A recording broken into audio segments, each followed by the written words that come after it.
Chris O'Connor here. Join our fabulous curmudgeonly community on Facebook at facebook.com/group/curmudgeonrock. Also look out for a Spotify playlist dedicated to this episode. Now, let's get started. This is the Curmudgeon Rock Report, and this is your podcast made by rock geek iconoclastic outsiders for rock geek iconoclastic outsiders. For those of you who lament that rock music has gone the way of jazz and slipped into niche genre status, we are here to keep that flame alive by providing insight, analysis, recommendations, and honest takes, not hot takes. And hey, there's a good chance you'll learn some rock history you never knew before. The Curmudgeon Rock Report has spent a lot of time over the past 3 years breaking down what we consider to be rock and roll's golden ages. We've identified 4 such ages so far. There's the first golden age of rock from 1954 to 1959. We covered that one in a 2-part episode a while back. There's the second golden age of rock from 1964 to 1972, which we have been discussing off and on for months now. There's the third golden age of rock from 1977 to 1980, which we plan to cover at some point in the near future. And there's the fourth golden age of rock from 1991 to 1997, which we spent a large chunk of 2022 breaking down. In analyzing these golden ages, we've made the purposeful decision not to include hip-hop. Why not? Doesn't that revolutionary art form count under the rock canon too? Well, yes, kind of. But folding hip-hop into such an exercise, we felt, would do a disservice to the genre. It would feel too much like an asterisk. So then, you're probably asking yourself, why not just do an episode on a hip-hop golden age? Well, welcome to that episode, yo! Some of you may think we can do the same thing with hip-hop and chunk things up into multiple golden ages. Maybe. But to us, hip-hop has traveled a different trajectory than rock. We established last summer when we meditated on hip-hop's supposed 50th anniversary that hip-hop started in the 1970s as a street-level movement in the South Bronx that became a multi-pronged culture. The party was the main thing and the DJ was the main attraction. The music evolved slowly, taking until 1979 to even reach radio airwaves, and doing so with a 15-minute marathon single called Rapper's Delight. You've probably heard of it.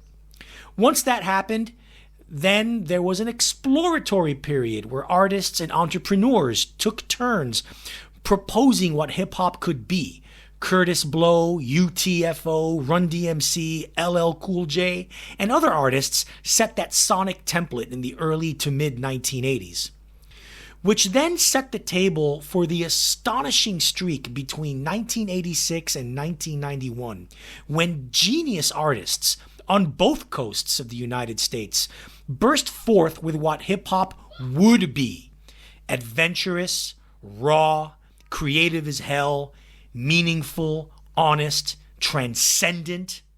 Collectively, the artists who broke through during this period inspired and defined everything that came after it.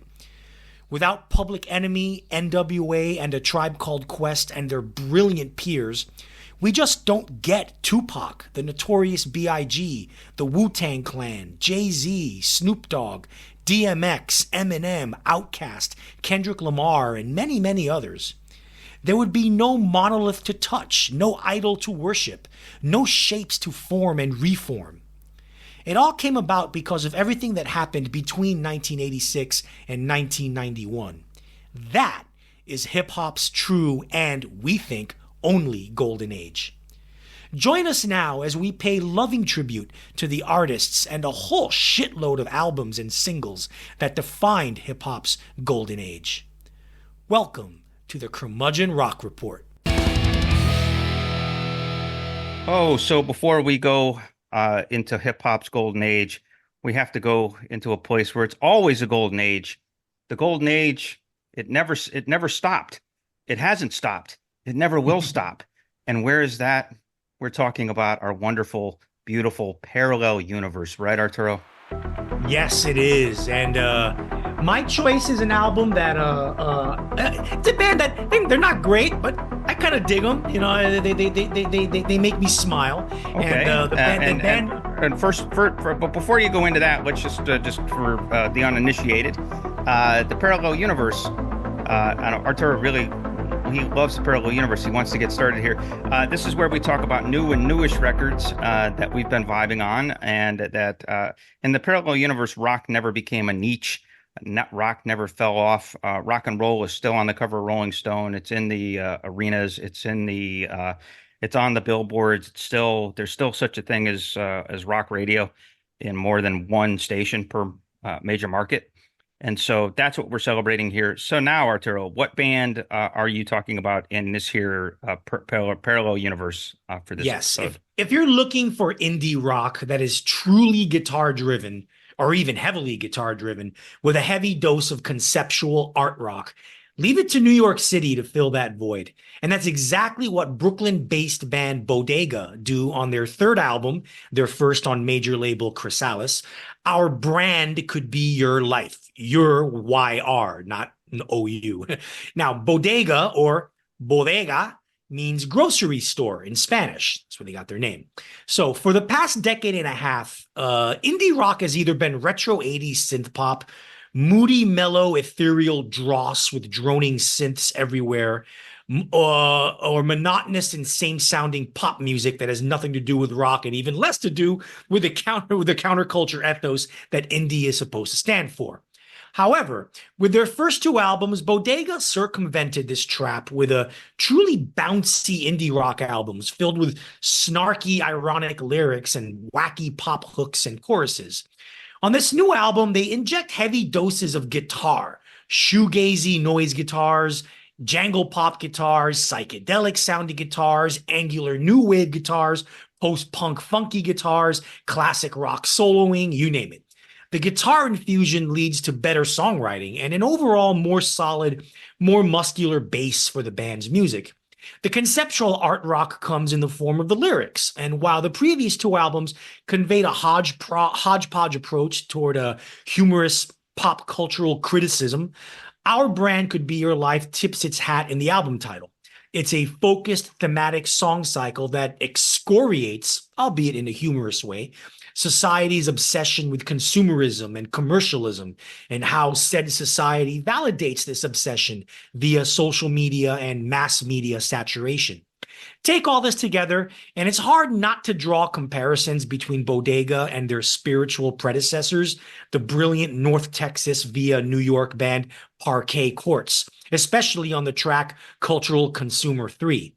Yet, while Parquet Courts are a more musically expansive and, frankly, more lyrically intellectual band that doesn't lay on their socio-political commentary as overtly or as obviously as Bodega does, it's still refreshing to hear a band like Bodega draw on that fountain of influence to create their own version of such an exciting sound, as on the track Tarkovsky, with an I, not a Y. It's a solid 4 out of 5 star album. It's not a masterpiece. It has its flaws, especially in the first half.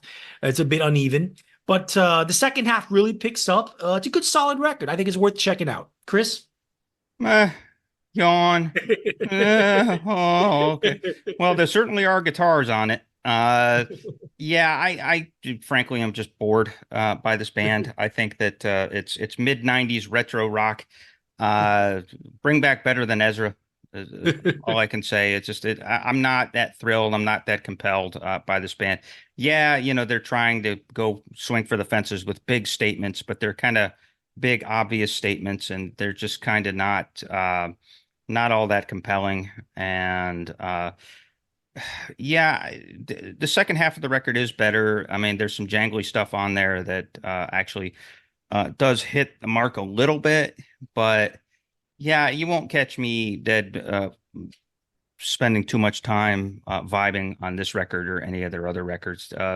It's just boring, and I'm just kind of I don't mind the Liz Phair revivalism. That's okay, but mid '90s rock keep mid 90s rock. And I'm not even talking like 1993 rock or even 1998 rock. I'm talking like 95. How boring is that? It's like, Yeah, well, I it, mean, as long as if you're doing Britpop, it's good. yeah, I suppose, but they ain't doing Britpop. They're doing American 1995 record, which is kind of like a s'more without a graham cracker or fudge. It's just a plain old marshmallow burning into the pit. I hear more of a Parquet Courts influence in this band, actually. I guess. I mean, I don't know. I don't really hear it that much. I think that it's pure 90s for me. And again, maybe I should give them more of a fair chance, but I was just too bored. I mean, I listened to it one and a half times. I tried to listen to it twice just to be fair, but I couldn't do it. And Hmm. so yawn, you're always bagging on my choices, so it's kind of nice when I get the bag on one of yours, you know? I mean, if you have 4 out of 5 stars my ass, maybe like 4 out of 500, it's not that good. Yeah, I just this stuff like that just bores me. And yeah, let's just move on. And we're moving on to something decidedly more excited than Bodega, or more exciting.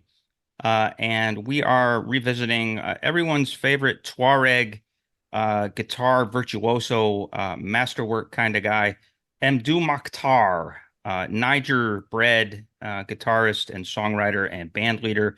Mdou Moctar, he's been a little bit of an it boy for about 5 years now, ever since he released the record in 2019 called Ilana the Creator, which is a really great record. And then in 2021, something that we covered in the early days of this podcast in the Parallel Universe, his album Africa Victime. Afrique Victime.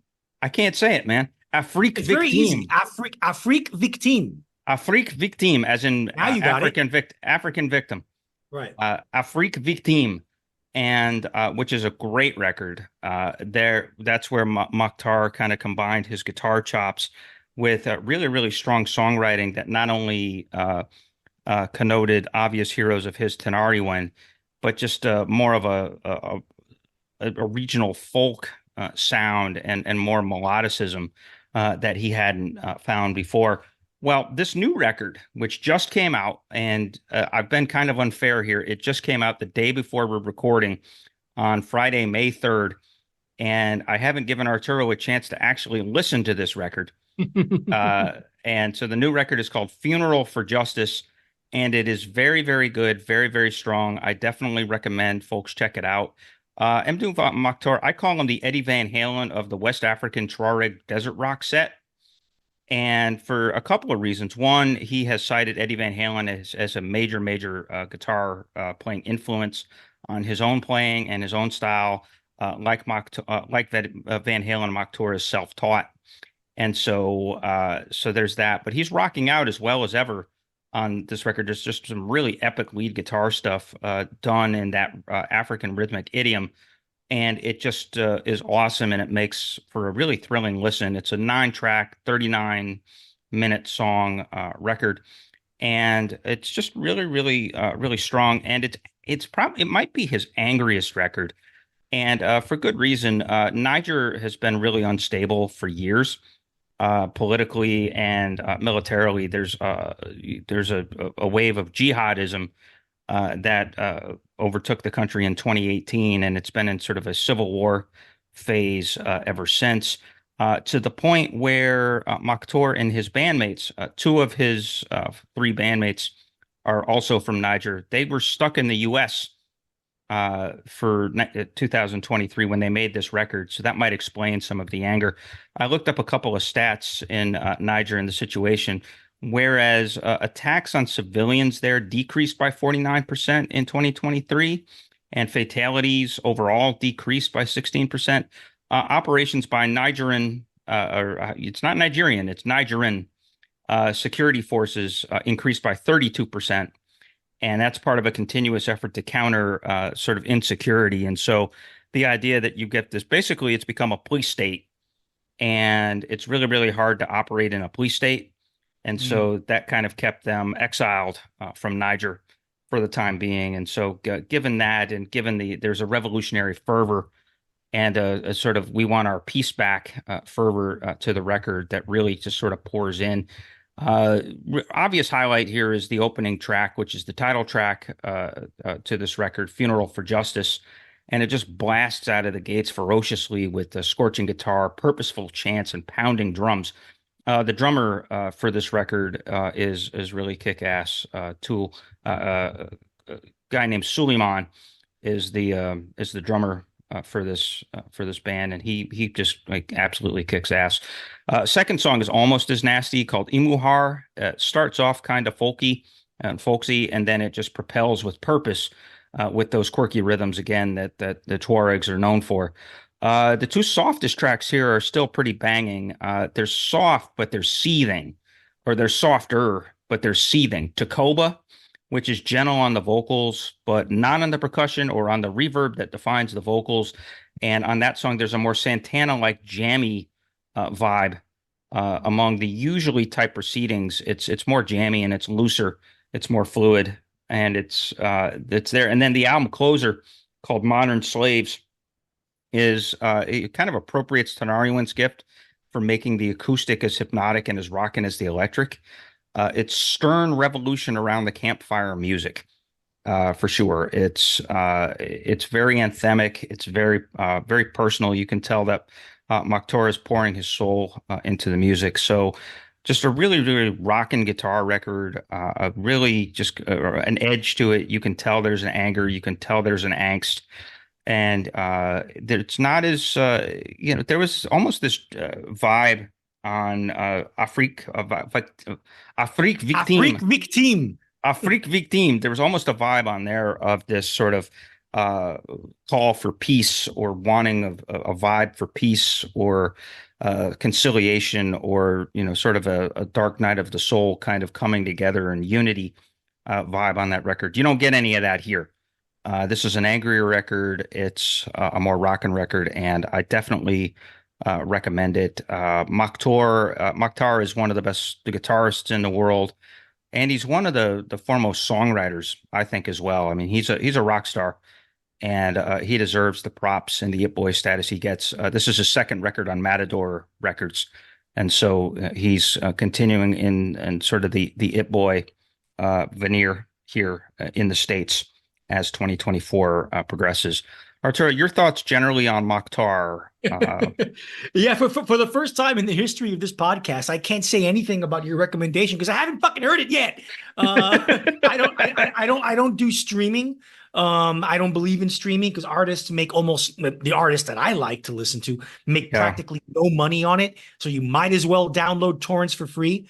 And that's what I do. And it takes torrents about a day or two after the album's official release for them to appear on the torrents. So as of now, as I'm talking and recording right now, I am in the process of downloading the album. It is now on several of the torrent sites. So I'll have to listen to it after I record this episode. Yeah, and that's probably the fairest comment you've ever made in one of my album recommendations.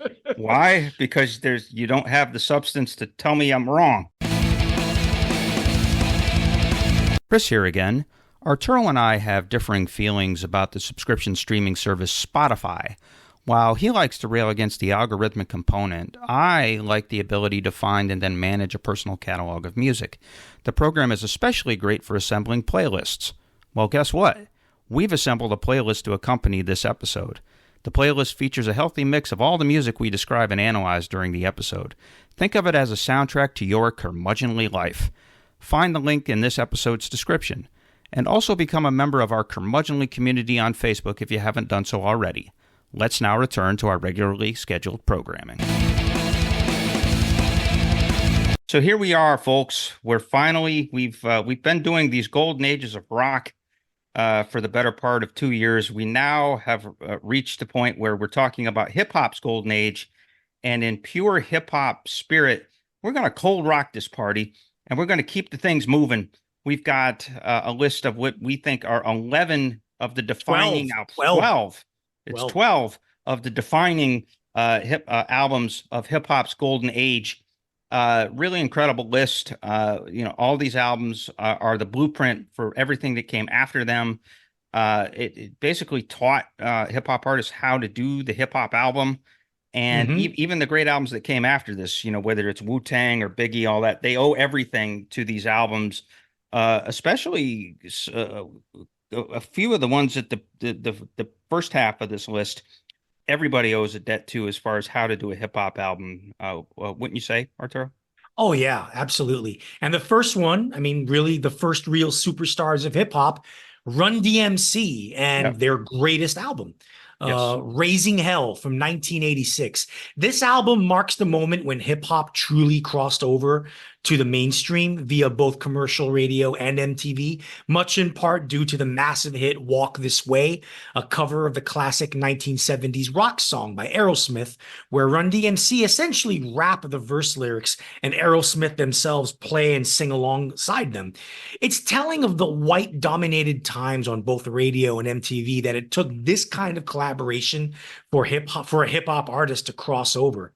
It's also a shame that this is the song this album is mostly known for because first, I think it's the worst song on the album.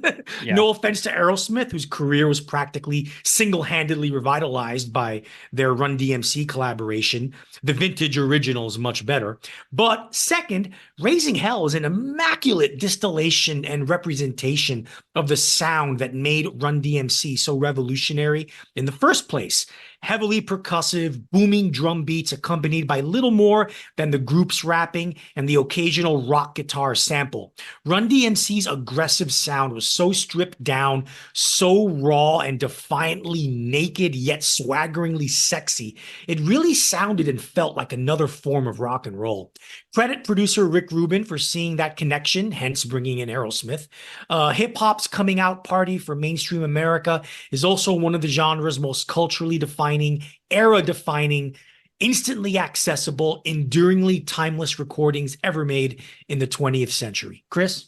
Yeah, and Walk This Way is not even the best use of a rock sample on the album. That would be Yeah. It's Tricky using Yeah. My Sharona Yeah. by the Knack. And so yeah, I love this album. It's one of my favorite hip hop records. It's actually one of my favorite pop records overall. There's just so much fun stuff on it. It just there's so much. The album is so friggin' quotable. Dumb girl, dumb girl. And just some of the lines like it's tricky. Went to her house and busted her out. I had to leave there early. And just some of the goofball stuff that's on there. But come on, Peter Piper. God damn, that DJ made my day. My Adidas. And just Mm. one song after another, which just rocks the house. And just, you get that spare drum sound with either guitars or just bells. And it's that minimalism, but it just hits so damn hard. That's the thing. It's just a hard hitting minimal record. And those two, with their tag team rhyming style, I mean, they almost had like a telekinesis with each other, Right. and the way that they could just kind of fill in each other's lines, and how well rehearsed that was, and just the chemistry that Joey Simmons and Daryl McDaniels DMC, the chemistry that those two had on the mic together. There's not a single better rap duo that's ever existed, and this was their finest moment. It might not be their most avant-garde. That, I mean, that arguably was Rockbox from a couple of Mm. years earlier, but this is pretty damn close, and I think it's their most consistent and their most thunderous and just most fun, just plain old fun record. Love it. As far as rap duos go, I think Outkast would have something to say about that, Chris. Yeah, Outcast is right there, but Run DMC just showed everybody how it's done. They Yeah. really did. They just the chemistry is just off the friggin' charts. Unbelievable. All right. Next album. The following year, 1987, Eric B. and Rakim Paid in Full. This duo's debut album is generally and rightfully considered one of the most important and influential records ever made in hip hop, and by extension, pop music history. And the passage of time has done nothing to dull any of its edges. Much of the praise goes to Rakim's pioneering rapping skills, and again, rightfully so. What he lacked in narrative storytelling, Rakim more than made up for it with his rhythmic flow, the very epitome of rhyming in rhythm to the beat, and his virtuosic rhyme schemes, and Yeah. endless reservoir of metaphors and symbolism. But listening back to this album with contemporary ears, and it's impossible to escape how truly out there and idiosyncratic Eric B's beats were. He Yep. transcended the boom boom bap plus scratching plus old school funk sampling to create weirdly claustrophobic yet compellingly colorful soundscapes that inspired and influenced multiple generations of DJs and EDM artists, even to this day. Chris? Yeah, oh, no, absolutely. Especially EDM artists. I think Paid in Full and they did a remix of Paid in Full, the song with the Cold Cut Brothers, at was really influential in the English clubs. And so yeah, so they EDM artists definitely owe a debt to Eric B and Rakim. Notice, by the way, that the name of this group is Eric B and Rakim, not Rakim and Eric B. And Yeah. that goes into what we've talked about in our past couple of hip hop episodes before this one, that the DJ for the first 15 years or so reigned supreme in hip hop. And so, the DJ was the party master, the DJ was the star, the DJ was the man with the records. He was the one that hired all the MCs. He had all the power. And so, Eric B and Rakim, Eric B had that status. And yeah, he was a master producer. Strange but true. This is more trivia, but it also kind of shows that Eric B had cool friends. They actually recorded the album in Marley Marl's home studio. Marley Marl, and we'll talk a little bit about him later in the episode, was one of the first super producers in all of hip hop, and Queensbred guy, and just a really, really bright producer in his own right. But the fact that Eric B was recording from Marley Marl's home studio, and Marley Marl got involved in co-producing 3 of the songs Oh, wow. on the record too. So Eric B was driving the music, but Marley Marl was right there as an accompaniment, as an accompanying force as well. And then yeah, what can you say about Rakim? I mean, the guy is just incredible. Again, he's not the storyteller. He's not the old school MC Cole Rock a Party kind of guy. Right. He just was he was a poet, and he was like a perfect battle rap MC. It's like, I'm better than you, and I'm here for supremacy. And how do you get supremacy? Rhyme schemes, those internal rhymes. He's a big influence on Eminem. Oh, When you huge hear influence. Eminem, Oh, you can hear he's a big Rakim. influence on everybody. He's a big influence on everybody. Big influence on Jay-Z, big influence on Biggie. Just all those guys are just anybody that has that natural flow and can do that kind of multi-syllabic rhyme scheming owes their debt to Rakim, and especially on this record. I mean, he had a couple of singles that came after this that were pretty amazing, and we'll talk about one of those later in the episode. But I don't think that collectively Eric B and Rakim were ever finer than they were on Paid in Full. No, definitely not. All right, next. It's Boogie Down Productions and their album Criminal Minded, also from 1987. Now, I think this is a great album, and I love KRS-One, the brilliant rapper whose career was sprung from this group. But of all the classic albums of this period that we're covering, to me, this is the least classic. Chris, I'll let you make the argument. Why does this album belong? I don't think that this is the least classic. In some ways it's aged the least well, because it's definitely of its era, but I think it's an incredible album. It's one of those albums that for hip hop heads and rock geek iconoclasts like us of a certain age, this album is among the magnifique of the magnifique.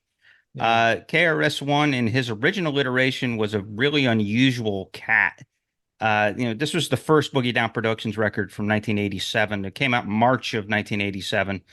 And KRS-One is an interesting story. Is a guy named Chris Parker, who grew up, part of his life, his childhood was spent in Brooklyn, but he came from a troubled household, and he eventually ended up homeless for a couple years. And it was during one of his homelessness streaks that he met the guy who would become his producer, Scott LaRock, who he worked as a counselor at one of these homeless shelters. And so Scott LaRock becomes the producer, and KRS-One is the MC, and they become Boogie Down Productions. but KRS, because his father was Barbadian, uh, so there's a heavy sort of reggae influence on KRS-One's style. Yeah, definitely. A lot of Yeah. dancehall toasting influence, and so his ability to mix those sort of reggae style rhymes with his wit and some of his more straightforward wordplay. He was an interesting. He had the braggadocio on him, but he also had the conscious rapping Right. that didn't wasn't quite there in 1987. 1987, he's still kind of a young knucklehead, and he's at this point Right. he's straight fire and he's combative. Yeah. He was a cerebral gangster well before Jay-Z took up that mantle. Yeah. He's built a reputation as a guardian of the old school slash golden age, Right. kind of. But at this point, he's pretty rough. So there's lots of instances of gunplay and misogyny, and Mm. that they take as much of a bow as his intelligent wordplay and ghetto prophet abilities on this Mm. record. Now, Right. this album itself is a really interesting musical accomplishment in the sense that it takes the spare beat work of the earlier old school artists. You're talking like even like the sort of the Curtis Blow and sort of the minimal drum type of thing, and it mixes it with some pretty clever, dizzying samples that aren't quite primary, and they're just kind of hang there. And they do some James Brown sampling like everybody else did, but they also have one song on here that uses AC/DC's Back in Black, Hmm. which is one of the more interesting, more interesting touches on the record. Like I said, this first iteration of BDP, and BDP eventually became a KRS-One Right. solo, uh, and he had a lot of different collaborators, but with him sort of being the central. But this record is so it's KRS-One and it's Scott LaRock with a little bit of contribution from Said G of the Ultramagnetic MCs. He was Mm. a co-producer on this record as well. And so KRS-One, he's one of the original triumvirates of awesome lyricists, along with Rakim and Chuck D. Cleverly poetic and multisyllabic. It could be as brutal as he was funny, often at the same time. Especially see the song on this record, 9mm Goes Bang. You Hmm. wouldn't think that he could be as gangster. And then he's got another song on here called Super Ho, Wow. which was Super ho. but it wasn't about the ladies. It was him calling himself and Scott LaRock super hoes Yeah. about how they sex everybody up. So it was like he calling himself a super hoe, bragging on his sexual abilities. So there's that. And then I think that one of the things that makes this album so special to the hip hop heads and why it deserves its props is it really is the first instance of sort of territorial bragging or sort of territorial battle, like kind Mm. of lyrical turf battling that happens on this record. That they had beef lyrically anyway. I don't know about if they were actually in like nasty, like Biggie Tupac feuds but they had beefs with guys in Queensbridge, in Mm. Queens, and the Yeah. Marley Marl folks, the Juice Crew, Yeah. and MC Shan and Marley Marl and a few others. And so that helps make songs like South Bronx and The Bridge Is Over two of the Yeah. edgier parochial anthems in all of hip hop. Mm. And this proceeded out straight out of Compton by almost 2 years. And so you're talking like, really sort of, holding it up for their neighborhood and holding it up for their territory and say, don't cross us or we're gonna fuck you up, kind of stuff. And so, and South Bronx is absolutely anthemic, that South Bronx, South Bronx. If you were 12 years old and lived in Syracuse, New York in 1987, you heard that song pretty much spilling out your butt cheeks every day. I mean, that was, you couldn't avoid that song. It was just all over the place. Well, And Chris, so you definitely made the argument for Boogie Down Productions. I definitely did. But you know who else makes a good argument for Boogie Down Production, don't you? Who? Our favorite critic, Robert Christgau. Oh, what does he say? And I'm stealing your gimmick. Okay, Yeah. so here's Christgau's take on BDP's Criminal Minded. Though one's moralistic quibbles do recede as history demonstrates how much worse things can get and how little music has to do with it, KRS-One's talk of fucking virgins and blowing brains out will never make him my b-boy of the first resort. I could do without the turf war, too. From the Lower East Side, not to mention Kingston or Kinshasa or Podunk, Queens and the South Bronx are both deaf enough. But his mind is complex and exemplary. He's sharp and articulate, his idealism more than a gang code, and his confusion profound. And Scott LaRock was a genius, sampling blues metal as well as James Brown, spinning grooves to toast by, blindsiding the beat with grunts and telephones and dim backtalk. He was spare and rich simultaneously. Music will miss him more than Jaco Pastorius and Will Shatter put together. B plus. Will Shatter, by the way, was the bass player, singer from the band Flipper, and Yep. Jaco Pastorius was the virtuoso bass player, Yep. the jazz musician. Yeah, exactly. So in other words, he's saying that Homeboy used drum and bass real well in his Yeah, in his exactly. productions. So Speaking of using drum and bass to exceedingly amazing effect, the next album, now we're crossing into 1988, yep. Public Enemy. It takes a nation of millions to hold us back, trying to encapsulate the force of nature, power, impact, musical influence, and deeply profound lyrical influence of Public Enemy into the equivalent of a paragraph is not only Yeah. almost impossible, but is also rather an insult to the group. But we're Yep. going to try. Yep. Their second album was not only a quantum leap forward from their relatively conventional debut album, it was a shock to the system and a demarcation point in the landscape of popular music, pointing to where the ideology of the counterculture was going, not to mention how much of a clarion call it was for the entire genre of hip hop to rise up to the bar that Chuck D, Flavor Flav, Terminator X, and the rest of the PE crew had set regarding lyrical intelligence, socio-political awareness, and protest, musical originality, and sophistication. If Run-D.M.C's Raising Hell marked hip-hop's big commercial moment, i.e. crossover to white audiences, then Public Enemy's It Takes a Nation of Millions to Hold Us Back marked the moment when hip-hop generally became accepted as art in big letters, among both black and white music fans and media. This artfulness came in the form of Terminator X's intense, monolithic beats that were both ass-shakingly funky and mind-crushingly heavy, with washes of atonal and dissonant sounds that added to an overwhelming soundscape of inescapable, undeniable power. It also came in the form of Chuck D's radical lyrical polemic, where that dealt with pervading and prevalent racism, the influence of news media, obsession with celebrity and image, and commercialism and consumerism all came under his college-educated, informed, nuanced microscope as one gigantic, swirling, interconnected symptom of the American disease. A giant among giants, Public Enemy's It Takes a Nation of Millions to Hold Us Back is not just a milestone in hip-hop history, but also a milestone release in the history of 20th century music. Chris? Yeah, absolutely. And one of the great rock albums of all time. It's actually number 15 on Rolling Stone's top 500 albums of all time. The second highest placing hip-hop album on that list. Yeah, I love this record. And I have to clarify something that you said. Terminator X was their DJ.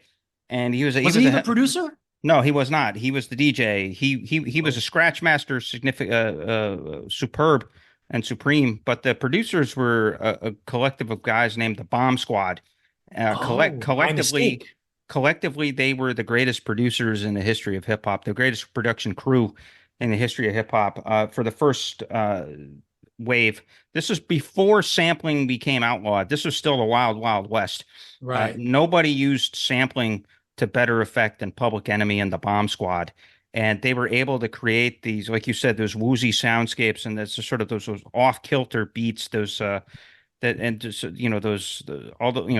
tape loops that came in there, those revolutionary sounds, almost like alarms, like on Night of the Living Bassheads. You get that, bam, bam, bam, bam, bam, bam, bam, just those types of rebel sounds. The way that they were able to put those in there, and it sounded like the music of war. that they were declaring war on the culture. Yeah. And with Black Steel in the Hour of Chaos, Don't Right. Believe the Hype, which is my favorite song on the record, which actually Right. was a mistake, but it has this warbling tape loop in it that originally stretched a little too much, but they liked the way it sounded. It sounded so weird that they kept it, and just phenomenal. And phenomenal drum work on the drum programming on it, and then tremendous use of Terminator X's scratches. So you weren't too far off. This album features some of the best scratching that's ever been recorded on tape, for sure. And Public Enemy, they just meant something. They were, they had a vision of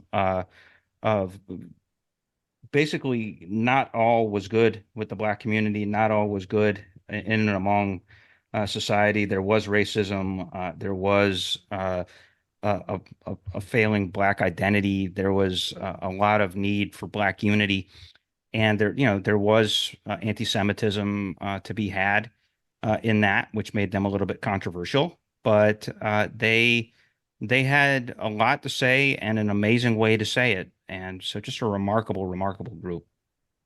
Next, another group with a lot to say. NWA, Straight Outta Compton, also from 1988. Amazing how both those albums came out the same year. Oh, I know. Imagine. Coming out in the same year as Public Enemy's special epochal masterpiece, NWA's debut album was essentially the West Coast's answer from the streets to Public Enemy's East Coast's beckoning call from black college campuses. And when I say from the streets, I mean straight from the streets. DJ and producer Dr. Dre was the musical mastermind, and lead rapper Ice Cube was the lyrical heart and soul. But along with Eazy-E and the rest of the crew, NWA were the product of a troubled, violent, drug-addled neighborhood background in the Los Angeles suburb of Compton, and it showed in their lyrics, their attitude, and their overall looks and aesthetic. Whereas Public Enemy were mostly college educated and presented a ruthlessly uncompromising and confrontational brand of socio-political hip hop, NWA's brand was street worn and gritty, their tales of the streets authentic and genuinely lived in, and their socio-political commentary every bit as uncompromising and confrontational. Dre's beats continue the evolution of hip hop production values to more aggressive and in your face sonics, continuing the pioneering work of a East Coast contemporary such as Eric B. and the Bomb Squad. But his style was more danceable, a little more infused with 1970s soul, and eminently more commercial and radio friendly. Ice Cube may not have had Chuck D's intellectual background or his esoteric book collection to draw from, but his unique insight and perspective merged with his righteous anger to provide a rolling, drawling vocal flow and witty lyricism that was every bit as artistic and groundbreaking in its own right, and especially influential in what would become the 1990s gangster rap movement. On its own, NWA Straight Outta Compton was a punch to the gut of what people expected from hip hop and made them dangerous to the white American establishment. But combined with Public Enemy's It Takes a Nation of Millions and released in the same year, geez, calling 1988 a watershed year for hip hop is an understatement. Yeah, Chris? no shit. Ice Cube is one of the single most talented people that's ever been in hip hop. If you consider on this record, he wrote 75% of the lyrics. He wrote all the lyrics for himself, Eazy-E, and Dr. Dre. Yeah. And the fact that he was able to ghostwrite for those couple guys, especially Eazy, because Eazy was he actually was a street entrepreneur, if you know what I mean, who kind of fronted a group, with drug money. And to be able to capture his persona. Meanwhile, O'Shea Jackson, Ice Cube, he was kind of a straight arrow. He was from Compton, but he was a straight arrow. He did a year of college in Arizona before he came back. He wasn't a gangster, but he knew enough and saw enough in the neighborhood that he could translate it. He could capture that anger.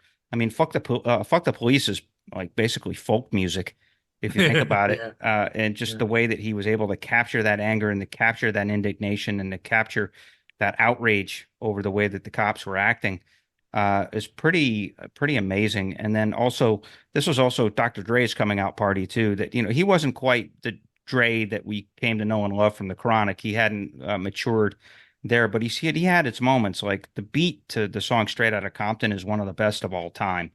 It's like practically avant-garde. It's got this, with this rousing horn riff or motif, and just this sort of this keyboard. It's like this little keyboard riff, the huge drums, and then that horn blast that happens every fourth measure on the one. It's just an incredible beat. And again, the album itself is more of a monument and more of an event than it is like a great straight through record. Like the singles, like there's stuff with individual stuff like Dope Man and Gangsta and Straight Outta Compton, Fuck the Police. Uh, you know, parental discretion is advised and stuff like that. But there's a lot of corny stuff on it too. So it's not like Eight Ball is like corny as hell. So yeah, but you're willing to put up with the corny stuff because it is such a revolutionary thing. It is the sound of the streets. It is, like Public Enemy. You hit it right. Public Enemy was for the college folks, and Yeah. it was for the intellectual set. Straight Outta Compton was for the dumbasses out on the streets. They were, just F this, F that, F you, F your mother. Yeah. It just straight in your face, just raw, blunt, nasty, and just out there. And I think that Straight Outta Compton was as much of a movement as it was an album. Fair to say? Mm. Oh, totally, totally. All right, now we go back to New York City, and we're going to tackle the Beastie Boys. And no, not Licensed to Ill. We're talking about Paul's Boutique from 1989. Now, the mid-1980s saw the likes of LL Cool J, Run-D.M.C., and Eric B. and Rakim take hip-hop to new commercial and artistic heights. And the Beastie Boys, three middle-class white Jewish kids from Brooklyn who started out as a hardcore punk band, they were right there with them with the multi-platinum crossover success of their 1986 album Licensed to Ill. Well, commercially anyway. Songs like You Gotta Fight for Your Right to Party, Brass Monkey, and No Sleep Till Brooklyn were huge worldwide hits that capitalized on Run-D.M.C's winning formula of massive block rocking beats, sampled rock guitars, and tag team rapping. But during this early stage in their career, the Beastie Boys' audience was mostly of the macho jock, dude bro, frat boy variety. And to be honest, the juvenile and sexist nature of their lyrics during this time lent themselves to that kind of following. And to be honest, this dynamic became a stigma that marred their legacy for the rest of their career, especially among Black hip hop fans Yeah. and the African American community. Give credit to the trio, though, for recognizing that songs about pussy and beer were a dead end and that they had to grow and mature in order to be taken seriously as artists, even if it meant sacrificing a huge chunk of their fan base. They boldly did that with an album that confounded their fans, yet earned them critical respect, while, more importantly, reinvented their sound, style, aesthetic, and their overall career arc for the next decade to come. Sampling had always been at the heart of what made hip hop tick as a genre. But with the production team, the Dust Brothers, the Beastie Boys took the art of sampling to a never before heard stratosphere that can be simply described as sample-delica. Every note of music was taken from a pool of 105 songs, drawing from almost every genre of the pop music spectrum: pop, rock, soul, funk, jazz, blues, you name it. The effect was that of a swirling kaleidoscope of disparate music fragments dropping in and out abruptly, while rhythms and melodies managed to remain in focus while shifting simultaneously along with the sound textures.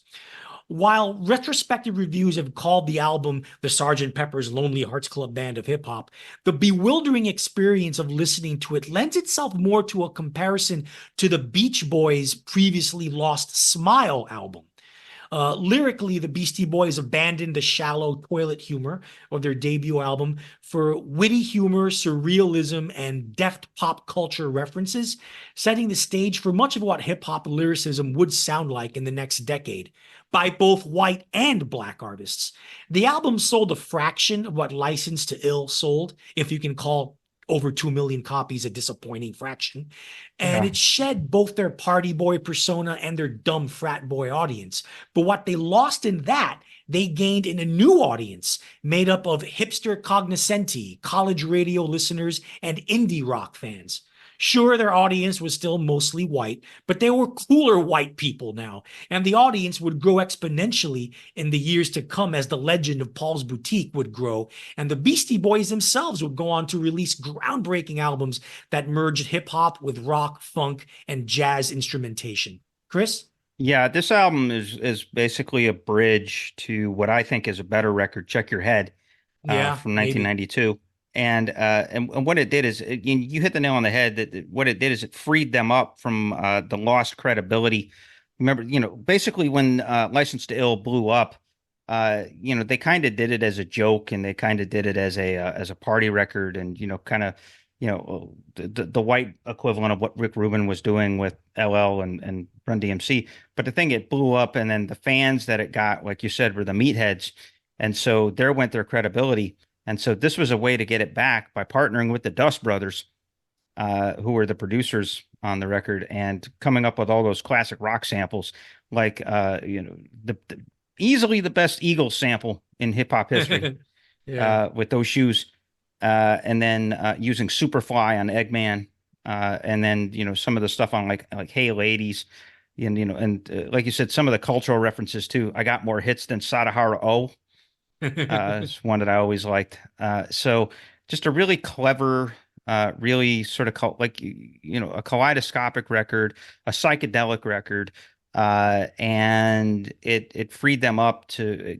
The idea is it's definitely more of a hip hop record because the Dust Brothers are they're more by definition like a hip hop funk production crew, Right. and they eventually hooked up with Beck more famously, but With Odelay. Yeah. yeah, with Odelay. And but here, just the fact that they used them and they made that break from what they had been doing with Rubin and Def Jam, really kind of set up and freed them up to go further down the rabbit hole of experimentation on those other records. Check Your Head, Ill Communication, Hello Nasty, all those records. So that's what this record's about. It's the Beastie Boys bridge record.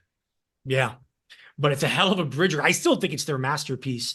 Yeah. Well, they have a few other Yeah, masterpieces. like I said, to me it's neck and neck between Paul's Boutique and Check Your Head. Yeah. All right, the next one. This one is an undeniable masterpiece, also coming out in 1989, like Paul's Boutique. De La Soul, 3 Feet High and Rising. When the trio De La Soul emerged from Long Island, New York in the late 1980s, they were part of the Native Tongues collective of forward-thinking, socially conscious hip-hop artists that included A Tribe Called Quest, the Jungle Brothers, and Queen Latifah. However, De La Soul were the first of that collective to bust out commercially with the success of their debut album, 3 Feet High and Rising, a record whose commercial success was exceeded by the rave critical reviews it received at the time and the even more glowing retrospective legacy reception that has this album ranked among the single greatest hip hop albums ever made. Listening to it even now with modern ears, and it's impossible to not see why. Via production by the great Prince Paul, there is a plethora of samples that are judiciously and expertly delivered here, as it is in most hip hop productions of this era, but put through such a filter that the sound comes out at the other end as this offbeat, slinky psychedelia filled with colorful textures that render the samples unrecognizable as samples. In this sense, it's a kaleidoscopic collage of sound, not unlike the other masterpiece of this year, the Beastie Boys' Paul's Boutique. Together with the lyrics, which self-consciously subvert the confrontational bravado and aggressive materialism of the emerging gangsta rap landscape ushered in by NWA, with surreal subject matter and witty humor, and you get a package that acts as hip-hop's long-awaited response to psychedelia and hippie rock, but in a good way. In fact, in a way that's pioneering, groundbreaking, and thoroughly original and innovative. There wasn't a hip-hop record even remotely like it at the time, and there really hasn't been anything like it since. Chris? Yeah, crunchy hippie hip hop is a good way to describe 3 Feet High and Rising. Some really great stuff on this record. And one thing to point out to it, that one of its legacies, for better or worse, Really, Prince Paul, who produced the record on behalf of the band, he introduced or he popularized the use of skits Yeah. in between songs, and the skits on this album are actually pretty funny and actually serve the record. But what happened was is that this idea of we can break up our songs or break up the flow of the record by using these skits. This became a widespread and a widely used, almost like a crutch in some Yeah. respects, and it watered down like a lot of otherwise excellent hip hop records, like a record like Outkast's Aquemini, or even worse, Outkast Stankonia. Those would be, and those are both basically 5-star records, but they would be like 5.5-star records if you got rid of the damn skits and all the Yeah. talk and all the talking, Yeah. all the talking between songs. If you got rid of that, then they'd be damn near perfect. And so that's like a legacy of 3 Feet High and Rising that should be noted, is that Prince Paul and his skits, they really hit the street here and really became a huge influence on producers everywhere. Right. Speaking of influential, now we move to the year 1990 with A Tribe Called Quest and their debut album, People's Instinctive Travels and the Paths of Rhythm. As the 1990s began, it seemed that mainstream hip hop, or the battle for it, was being pulled in two directions. On one side, you had the rise of NWA and gangster rap, and the splitting into Dr. Dre's and Ice Cube's respective solo careers, as well as the post NWA artists who embraced the violent, aggressive, and confrontational sounds and lyrics of life on the streets. Artists who, quite frankly, traversed and transcended the whole East-West Coast boundary, meaning you had such artists on both coasts. On the other side, you saw a rise in socially conscious, artistically progressive hip hop that openly and proudly eschewed the glorification of violence and materialism in much of hip hop at the time. Even this side seemed to be split, with the fierce politics and sonic experimentalism or experimentation of Public Enemy leading the way on one end, and the more bohemian, retro soul, outwardly pacifist inclinations of native tongues artists such as Queen Latifah, De La Soul, and A Tribe Called Quest leading on the other end.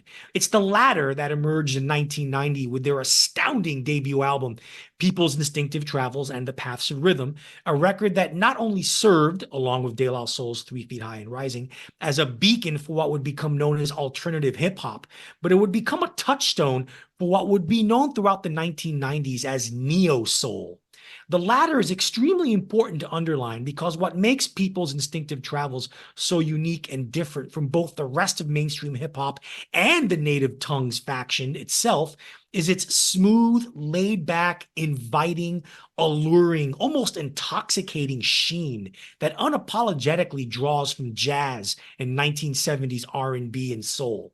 And in Q-Tip, the group had a genuine hip hop poet with a laid back, casual delivery whose elliptical, evocative lyrics, while seemingly abstract, were in no way surreal for surrealism's sake. In fact, they were playful and funny, but also deeply resonant with subtle social commentary that touched on racial and ethnic identity, immigration, and peaceful tolerance. The complexities of romantic relationships, a topic rarely touched on by most hip hop artists, if at all, were delved into in rich detail via Q-Tip's winding and clever character narratives.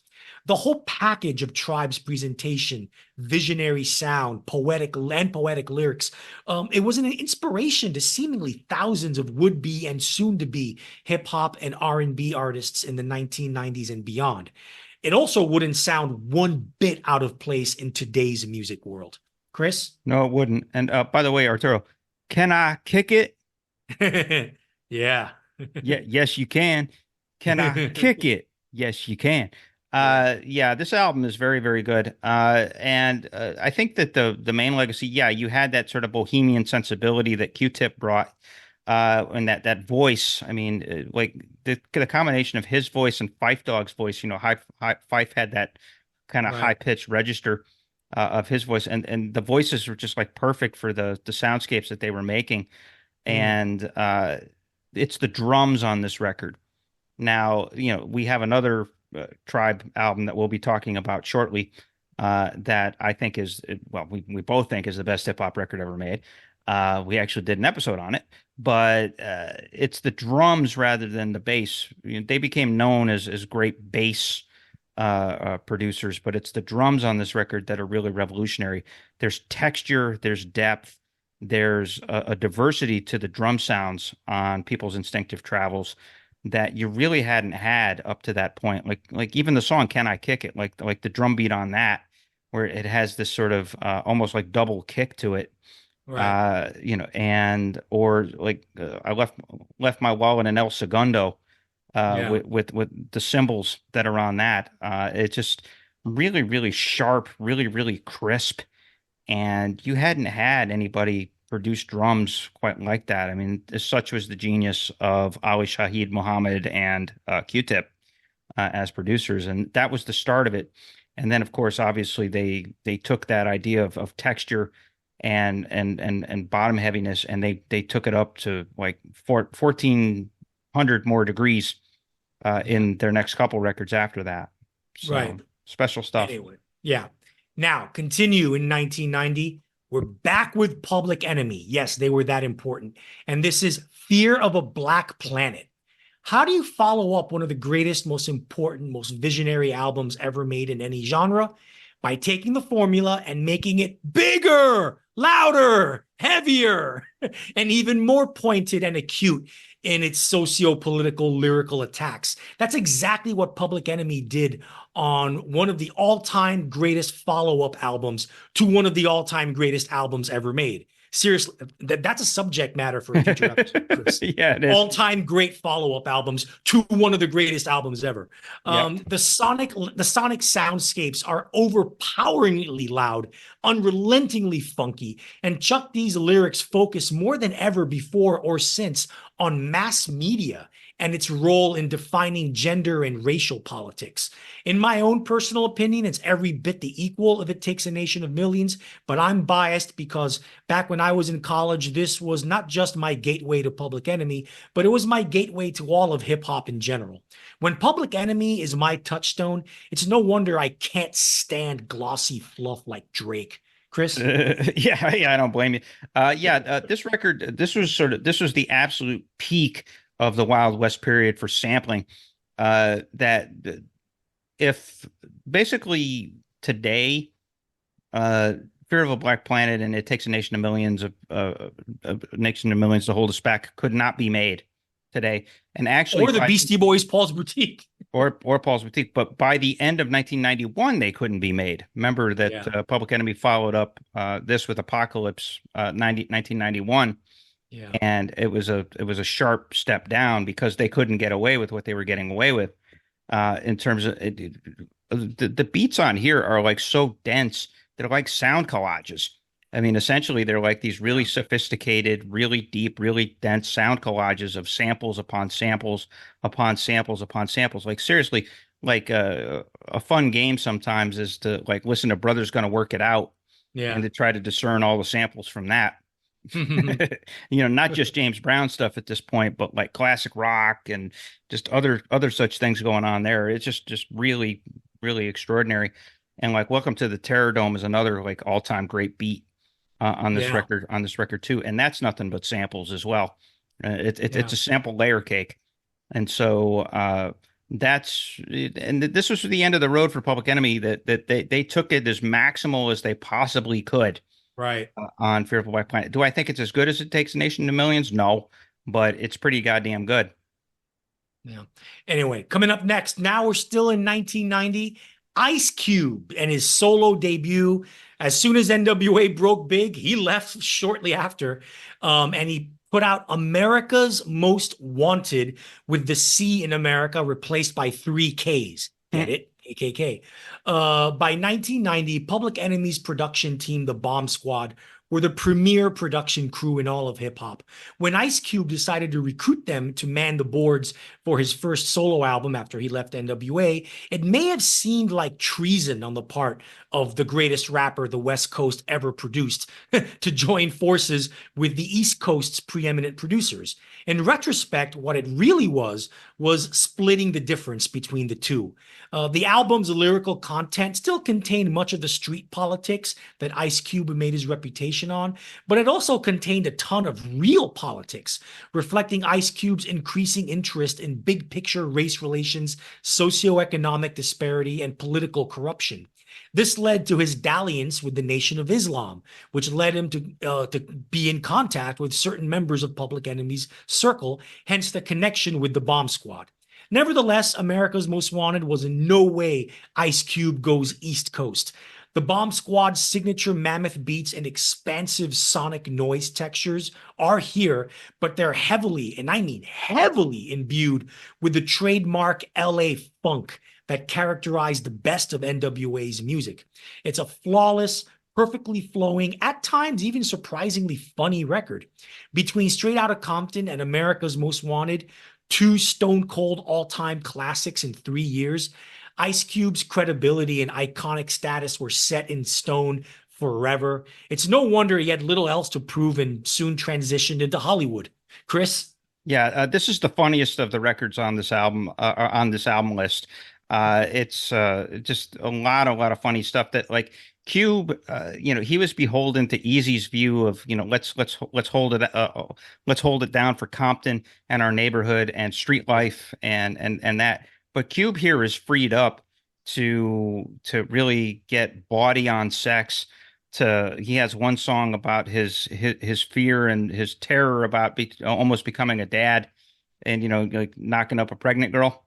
Yeah, and it gets funny, and then well, knocking up a girl and getting her pregnant. Yeah, she wasn't pregnant, right? yeah, exactly. You can't make a pregnant woman more pregnant. No, you can't. No, you can't. Thank you for the correction. But I especially love this album for the Flavor Flav appearance on "I'm Only Out for One Thing." Two bees in a bucket, motherfuck it. And and then Ice Cube making jokes about whining and dining her, and by the end of the night, I'll be behind her, waxing that ass like Rain Dance. I mean, this is the kind of stuff that you probably can't get away with anymore, and probably the kind of stuff that Cube wouldn't want that people that know him, the kids that know him from barbershop, he wouldn't want them to know that he actually sang back in the day. So just funny record.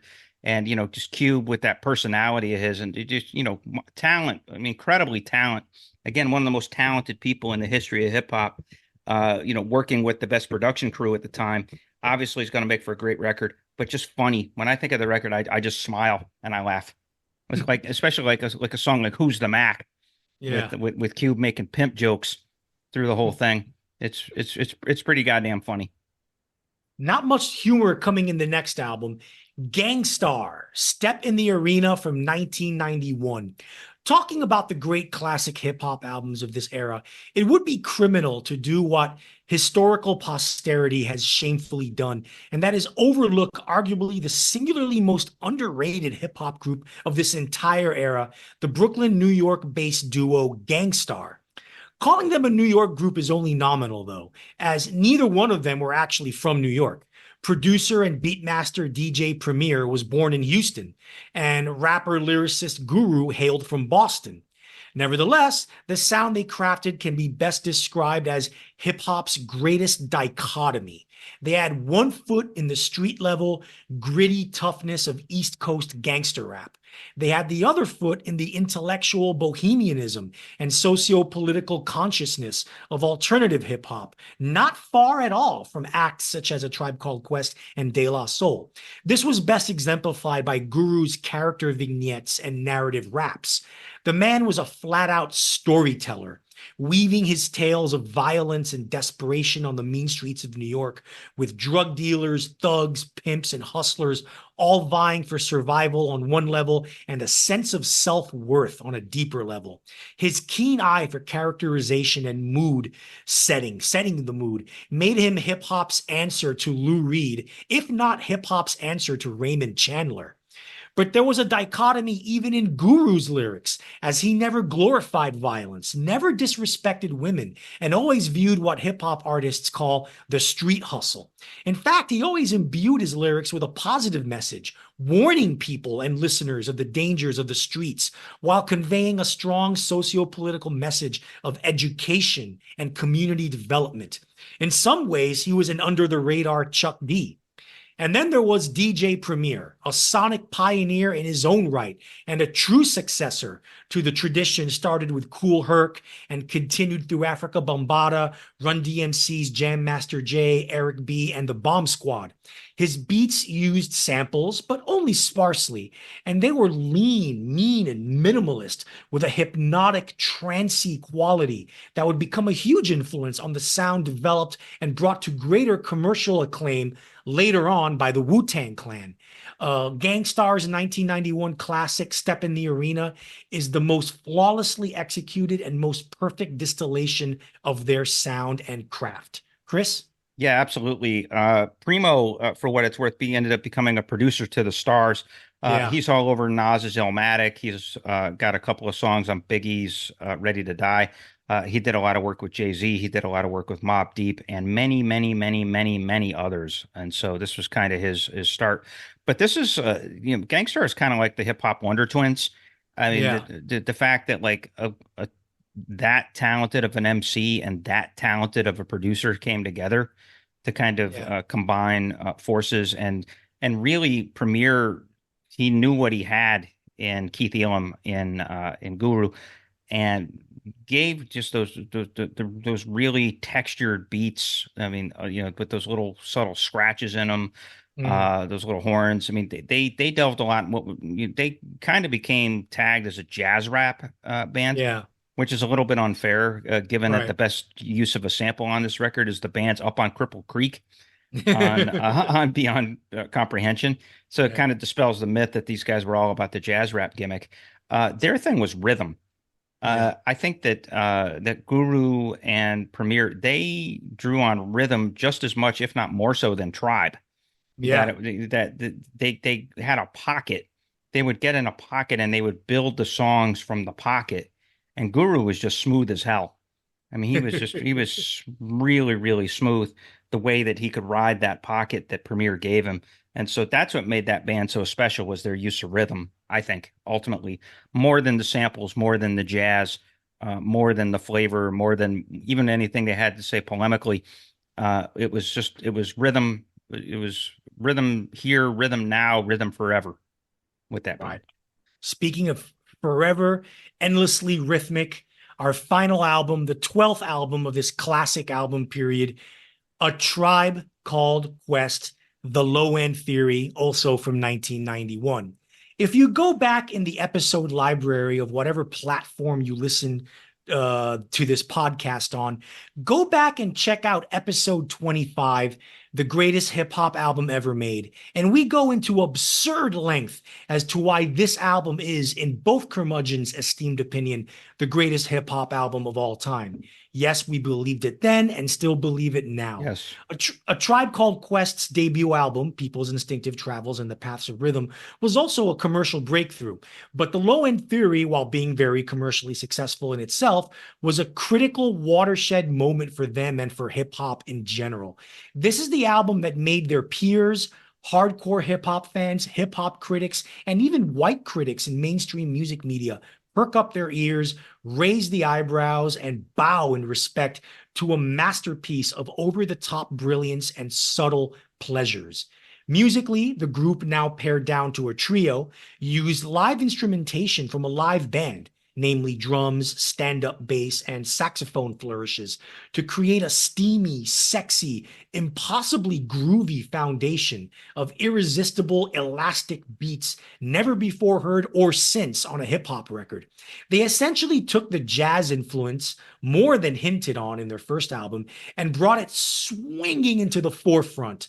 Tribe's brilliant stroke here was to draw a great big line between jazz and hip hop, making the connection between the two genres as glaringly overt and in such a brilliantly poetic and emotionally resonant way that no one else since has been able to match, no matter how much Kendrick Lamar tries. And I love Kendrick Lamar.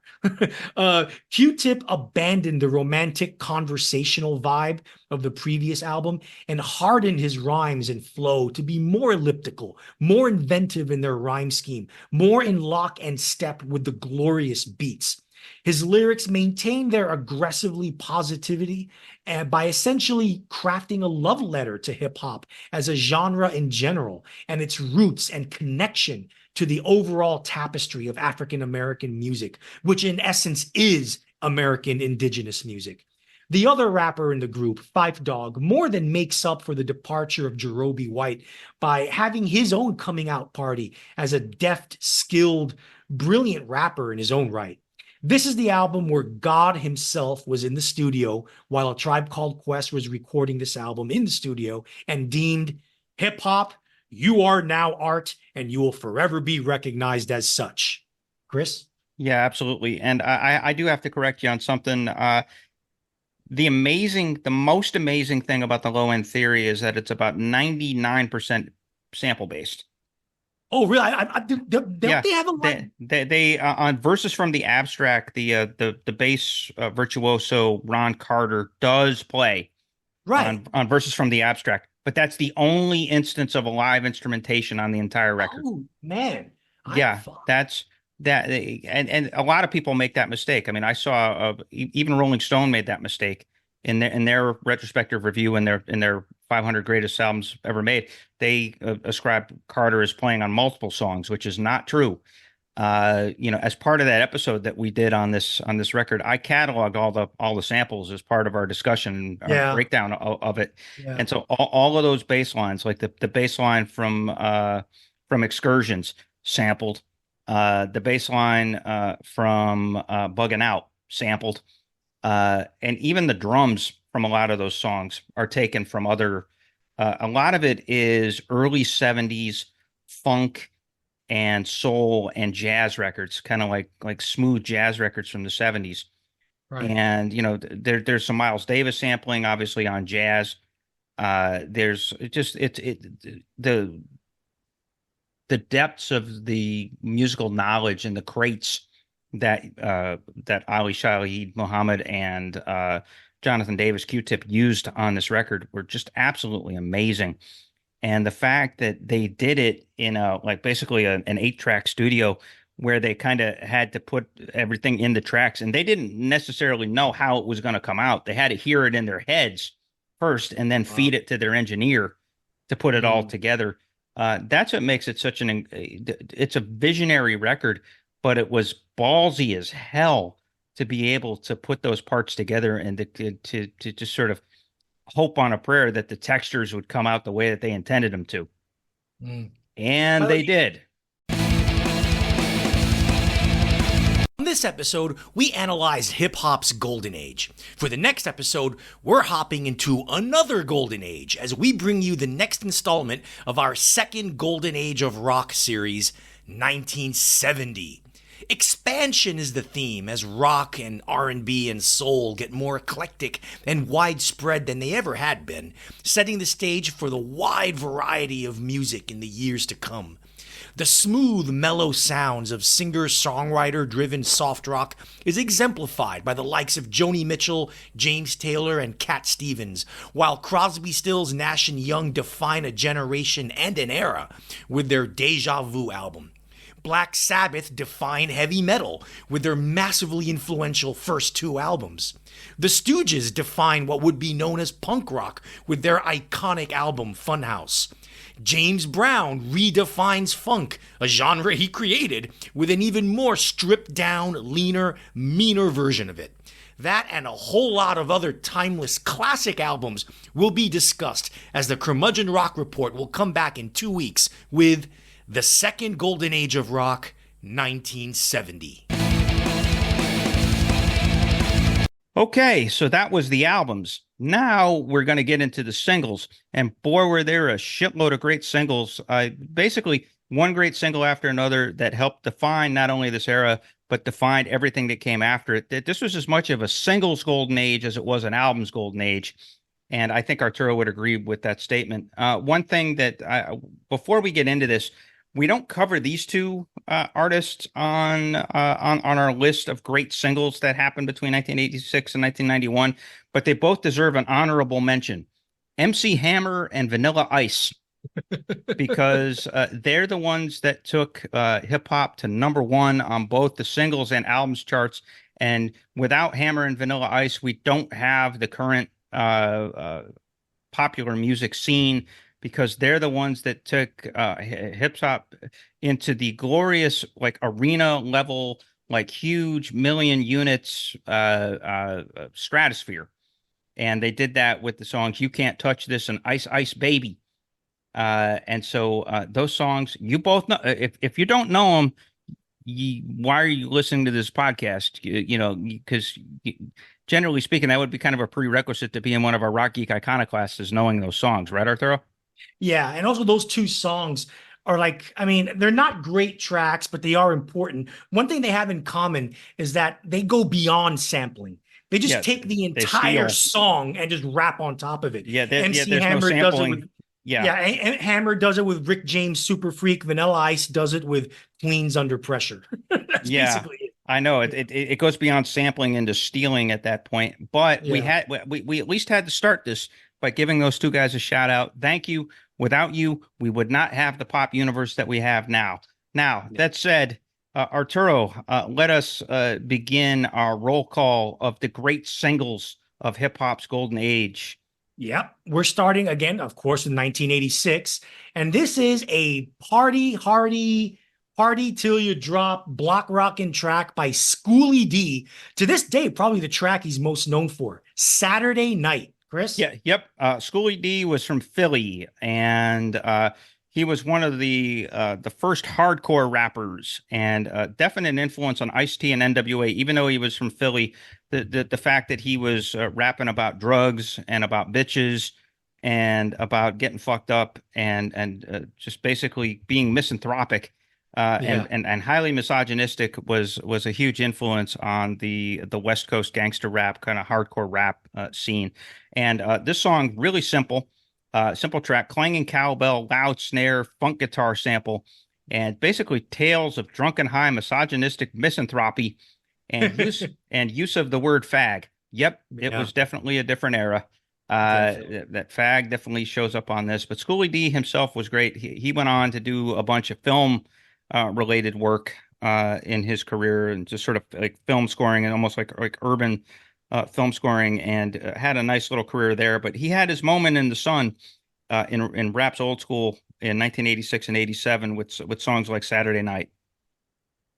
Next, Ultramagnetic MCs and their one of their early singles, Ego Trippin', also from 1986. Ultramagnetic MCs are they were great, but they were unfortunately they're mostly known because their lead MC, Kool Keith, became kind of a star in his own right, and 10 years later would make one of the greatest hip hop albums of all time in Dr. Octagon. But at this time in 1986, Kool Keith is little Kool Keith. He's almost a teenager, Yeah, and he's part of a collective, part of a group. And Ultramagnetic Seas were a terrific group, and this is a terrific single. Why is yeah, that?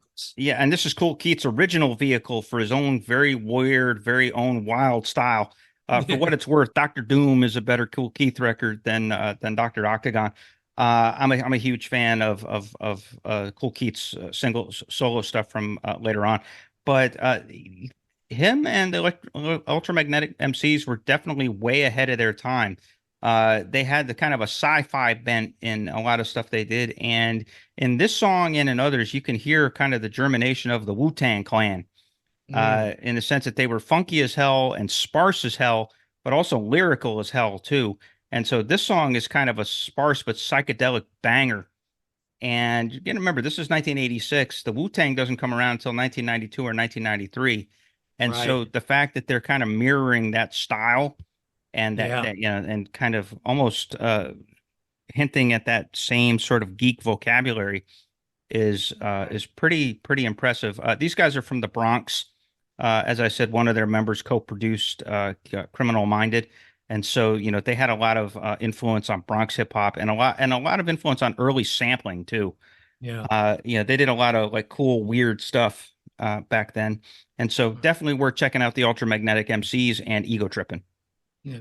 Next, Easy E. Yes, folks. 1 year before NWA put out Straight Outta Compton in 1987, Easy E put out a solo single called Boys in the Hood. And it's kind of a seminal moment in the history of not just hip hop, but this the subgenre of gangster rap. People don't forget that Easy E was putting out solo material before Dre and Ice Cube came around. Chris? Yeah, this song is actually produced by Dre, but it predates NWA by name by a year. Cruising down the street in my 6'4". It basically Easy was not a rapper Yeah. by training, or everything he ever rapped was written by other people. Ice Cube may have written this or may have not. I don't know if this is before Cube, but Dre was definitely producing it. And what they did is that Easy E was so bad they recorded each line individually and then stapled them together in the song. Wow. But this song essentially invented gangster rap, or at least Yeah. it broke gangster rap wide, Right. because of the imagery of it. Him talking about driving that '64 Impala, drinking the 8 Ball, Mhm. and basically killing a dude with a sawed off. By the way, Uh, Ice Cube did write this song. okay, he did. Okay, Yeah. yeah. So that's that. So basically, this was a precursor to NWA.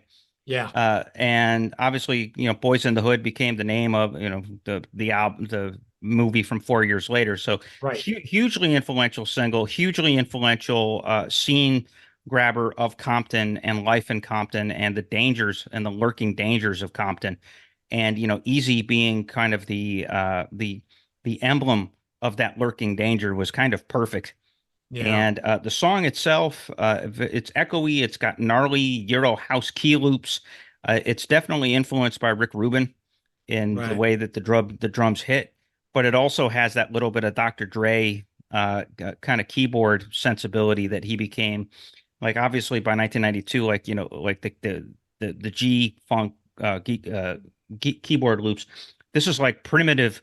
This is like primitive G funk It in a really lot of is. ways. In a lot Yeah. of ways. All So right. Next, the Beastie Boys. We mentioned their debut, License to Ill, came out in 1986. But aside from You Gotta Fight for Your Right to Party, which is basically a rock song, the biggest hip hop song from this record was Brass Monkey, which came out in 1987. Chris? some people would argue and say it's Paul Revere, but Brass Monkey is Is definitely up there. better.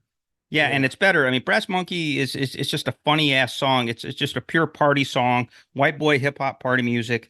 The alcohol was strong, yo. And this was the attitude that the group disavowed a few years later. We already, kind of made reference to that they spent a lot of time in their career, later years, apologizing for their misogynistic meatheadedness. Yeah. And this was part of it, just pouring on the alcohol and hitting on all the women.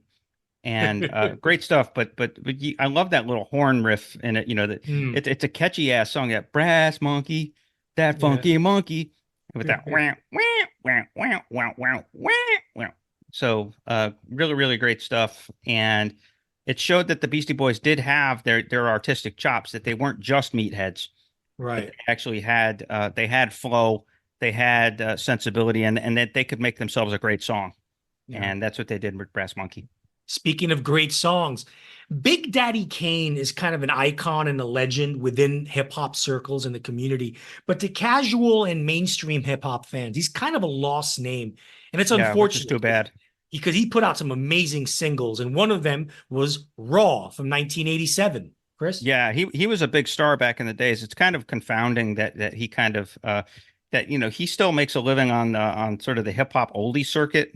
Yeah. But the fact that he, doesn't get more props is kind of confounding, because he was kind of the original like lover boy. He had the high Right. top fade with the Yeah. big rope chain, and Yeah. and just the smoking jackets, and he kind of played the lover boy, and so he had that. But that guy had chops, man. He was good. He was part of what was known as the Juice Crew.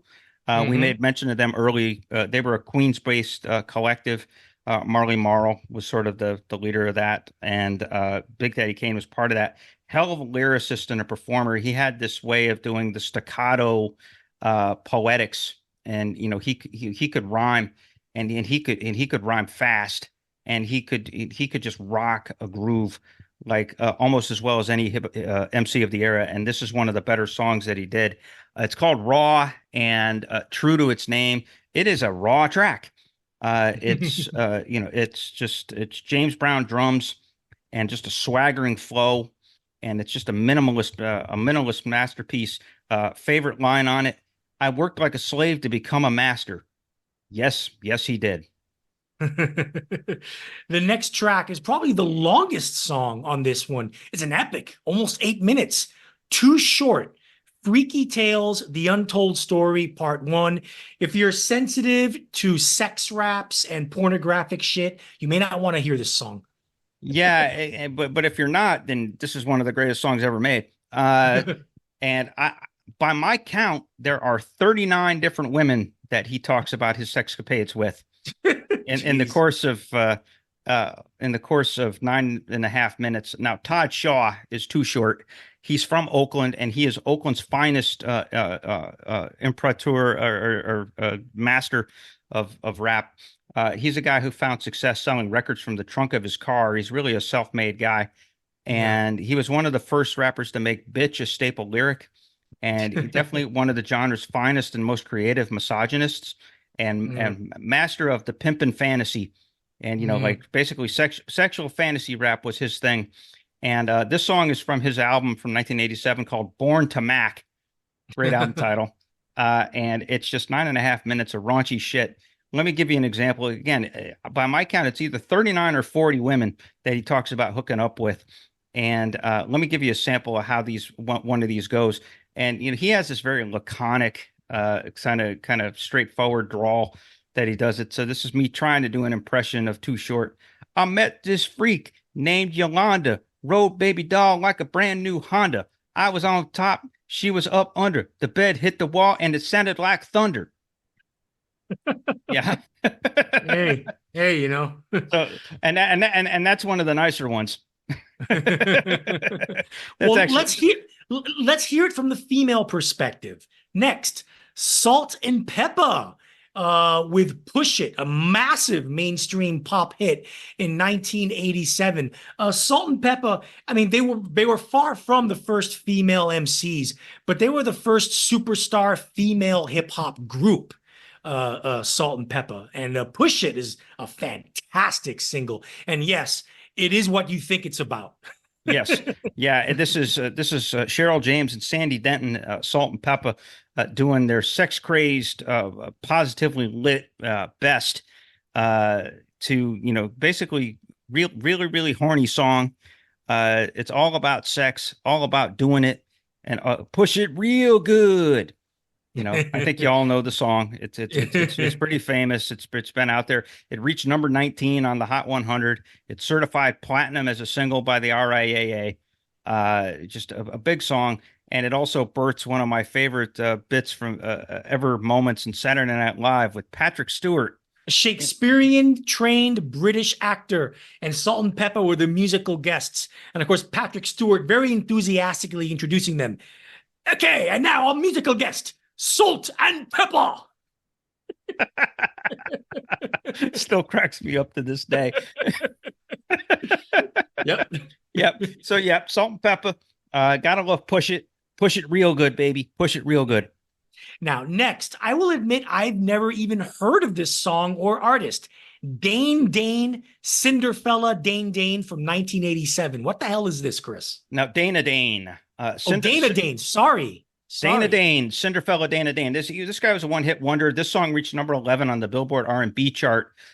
He was a guy. He was a New Yorker. He was from Brooklyn, and he was in the vein of a Slick Rick storyteller type rapper, and he was pretty creative. And so this song, it samples Brick's Daz, very famously, and it's a story song, and it's a riff on the Cinderella tale, where in his case, his snap hat becomes a Kangol, his skateboard becomes a Volvo, and he ends up being the most killerest MC in all the land.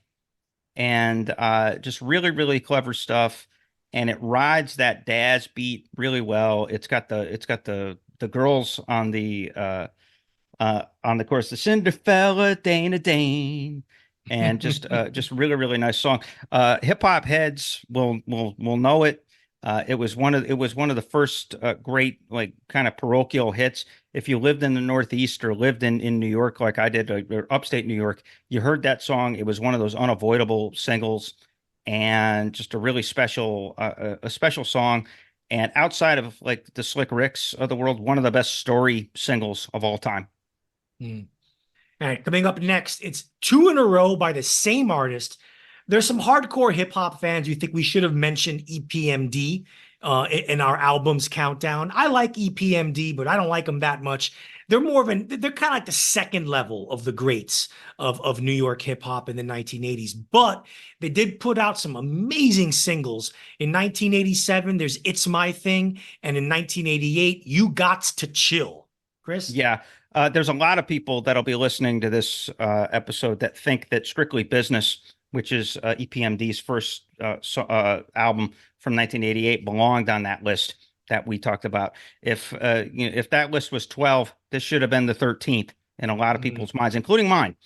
Strictly Business is a fucking great record, and these guys were great. Long Island's finest, EPMD. This was Eric Sermon and Parrish Smith. Parrish Smith being the older brother of James LL Cool J Smith. And they were just fabulous. They co-produced everything. They were basically the first singer-songwriters in the history of hip hop that they did everything. They produced their own stuff. They wrote everything. They were the rappers. They basically executive produced the albums, if that's what you want to say. Sermon ended up becoming an A&R man for Def Jam. As well as an artist. So they were incredible.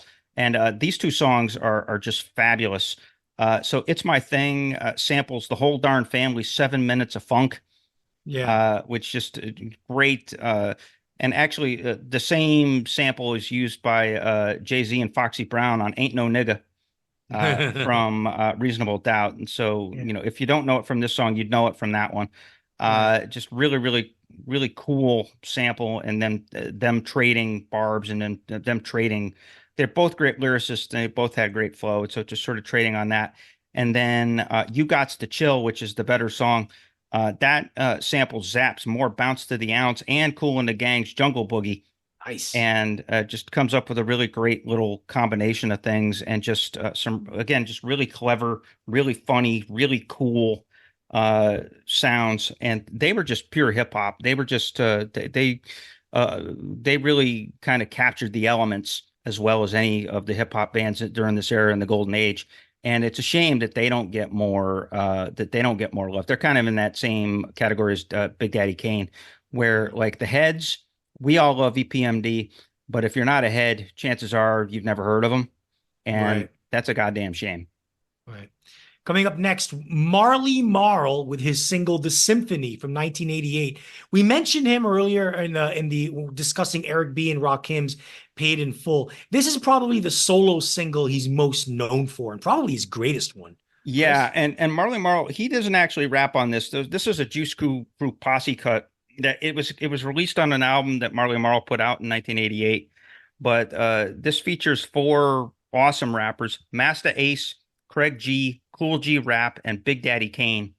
And it's just a banging single. It's built on a sample of Otis Redding's "Hard to Handle," the piano, the piano riff from "Hard to Handle," and it's those 4 just taking a turn, just riding, and it's this menacing beat with that piano hook, and the 4 of them just taking turns, just being lyrical assassins. And it's one of hip hop's first posse cuts. Like how Wu-Tang always had posse cuts. Right. It's one of hip hop's first true posse cuts. It's like, basically like hip hop super friends coming together. And I have to say this, there really isn't another place for him on either the albums or the single list, but Cool G Rap is one of the unsung heroes of this era. He doesn't quite have the one shining monument to put on the singles list or on the albums list, but that guy was fabulous. I mean, he's another one like Rakim, where he just has the technical chops, where he had the rhyme schemes, he had the lyrics, he was smooth as hell, and he just a lot of charisma, and he could just come in and, I mean, he did a lot of guest rapping in his career, and he's one of the great guest rappers of all time, Yeah. for sure. And so I have to give a shout out to Cool G Rap on this. So I love the symphony. It's just pure, just unadulterated hip hop. Right. Speaking of that, next, Big Daddy Kane makes a return to the countdown with Set It Off from 1988. I actually like this song more than Raw. I think Set It Yeah, Off I is do too. his greatest single. Oh, Set It Off is fantastic. It's from his debut album from 1988. Hype ass beat, just thick drums, and it's got this horn like violin loop. It's like this really Yeah. weird. It's violin, but it sounds like a horn, and just kind of distortion. And he stomps and clomps all over this beat. The teacher is just teaching, so step off is one of the Mm. lyrics. I mean, just fast manic rhyming throughout, just nasty, nasty stuff. Got to check it out. The other song off that album, the first album that people love is "Ain't No Half Steppin'." Mm. Is another classic from Daddy Kane. So if nothing else from this episode, folks, go explore your Big Daddy Kane. That guy was he was great, truly great. The next guy was pretty great too. Ice-T. It wasn't just Ice Cube and Eazy-E and NWA who defined the West Coast LA hip hop scene. Ice-T was a big part of that too. And before he went rock and roll with Body Count, he was a straight up hip hop artist. And this is probably the song he's most known for, Yeah, "Colors," off the soundtrack to the movie that has Sean Penn and what's the other guy? The Robert lawyer Duvall. from the Robert Duvall, the lawyer from The Godfather, right? Yep, And those two were two white cops in dealing with gritty, tough LA inner neighborhoods and encountering hip hop gangs. That's what the movie's about. But Ice yeah, T's song is much more memorable than the movie, and it's one of the best hip hop yep, tracks of the '80s. yeah. Absolutely. The movie is straightforward Crips Bloods cop drama. Right. And but Ice-T like captures what they're dealing with really really well, talking about he kind of really embodies the cold-bloodedness and icy psychosis of that gang life, Right. both in the spare grumbling beat and in his monotone drawl, colors, Yeah. colors. Yeah. There's a real there's not a whole lot of emotion in that voice, and the Yeah. drawl is actually really scary because it's Yeah. so straightforward. Yeah. And the way he plays it, there's a reason he became an actor. It's because he was an actor and he was really throwing it down in these, and he was really representing, and just Right. great voice, Mm. underrated lyricist, and just he was a star, and Yeah. he really like knocks it out of the park with this song, and just a perfect soundtrack single for this movie. Right. Next, Eric B. and Rakim. They never quite matched the brilliance of Paid in Full, but they did put out some amazing singles afterward. And this is a classic from 1988, Microphone Fiend, one of the best Eric B. and Rakim songs ever. I personally love the Rage Against the Machine version from their 2000 covers album, Renegades.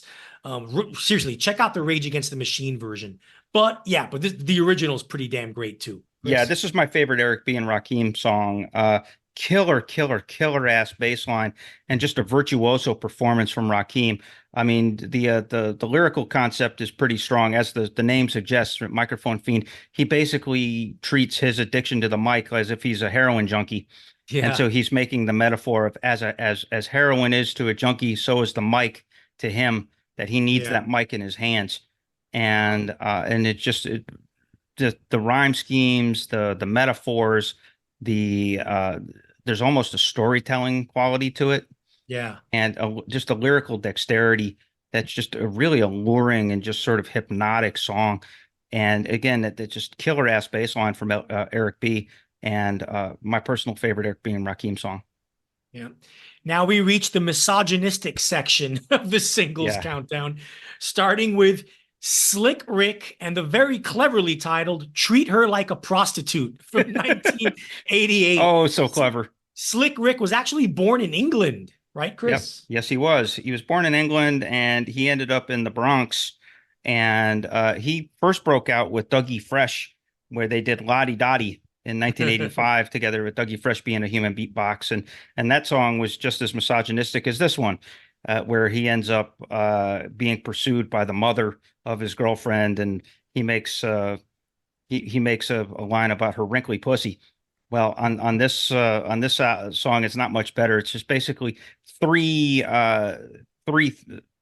trysts where basically he is hooking up with a girl, and then a husband runs in on her, that kind of stuff.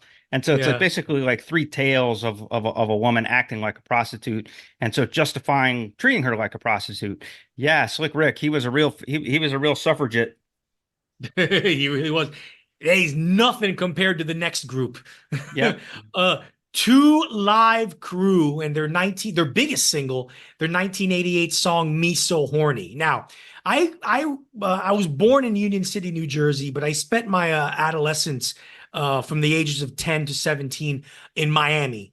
And 2 Live Crew were from Miami, and they were huge in South Florida in the late 1980s. You cannot escape them. They were everywhere, not just because of their music, but because of their controversy surrounding them. And you listen to their music now, you can see why. They were filthy, dirty, raunchy, sordid porno rap. They were just pornographic, basically. And they were funny. It was pornography put to hip hop, is what 2 Live Crew were. And this song, "Me So Horny," uses an audio sample from a scene in the movie of the Stanley Kubrick movie Full Metal Jacket, when a Vietnamese prostitute is approaching some of the American soldiers. And, "Oh, me so horny." Well, that's where it comes from. Me love you long time. Me love you long time, $20, all that stuff. So it's misogynist and racist as well. And they put that. I have to admit, this song is insanely catchy. No matter how filthy and disgusting the lyrics are, it's fucking. You're right. It's kind of funny. I don't think I said. And the award for the best beat combined with the worst lyrics goes to 2 Live Crew's "Me So Horny." Rockin' ass beat, this killer ass bass line, just nice fast pace, danceable, just butt shaking great. But then the opening line is "sitting on my couch with my dick all hard." Yeah.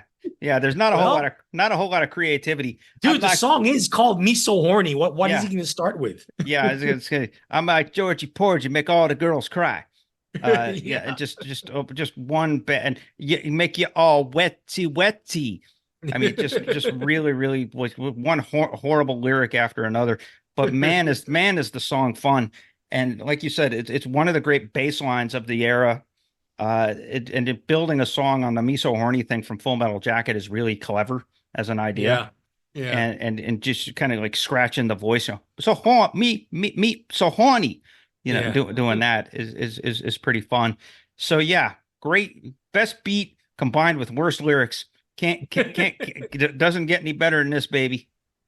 Now, speaking of great beats, one of 1,000 hip hop songs during this era that sampled James Brown, but nobody did it better. Yeah, Rob Bass and DJ Easy Rock with the monster commercial breakthrough hit "It Takes Two" from 1988.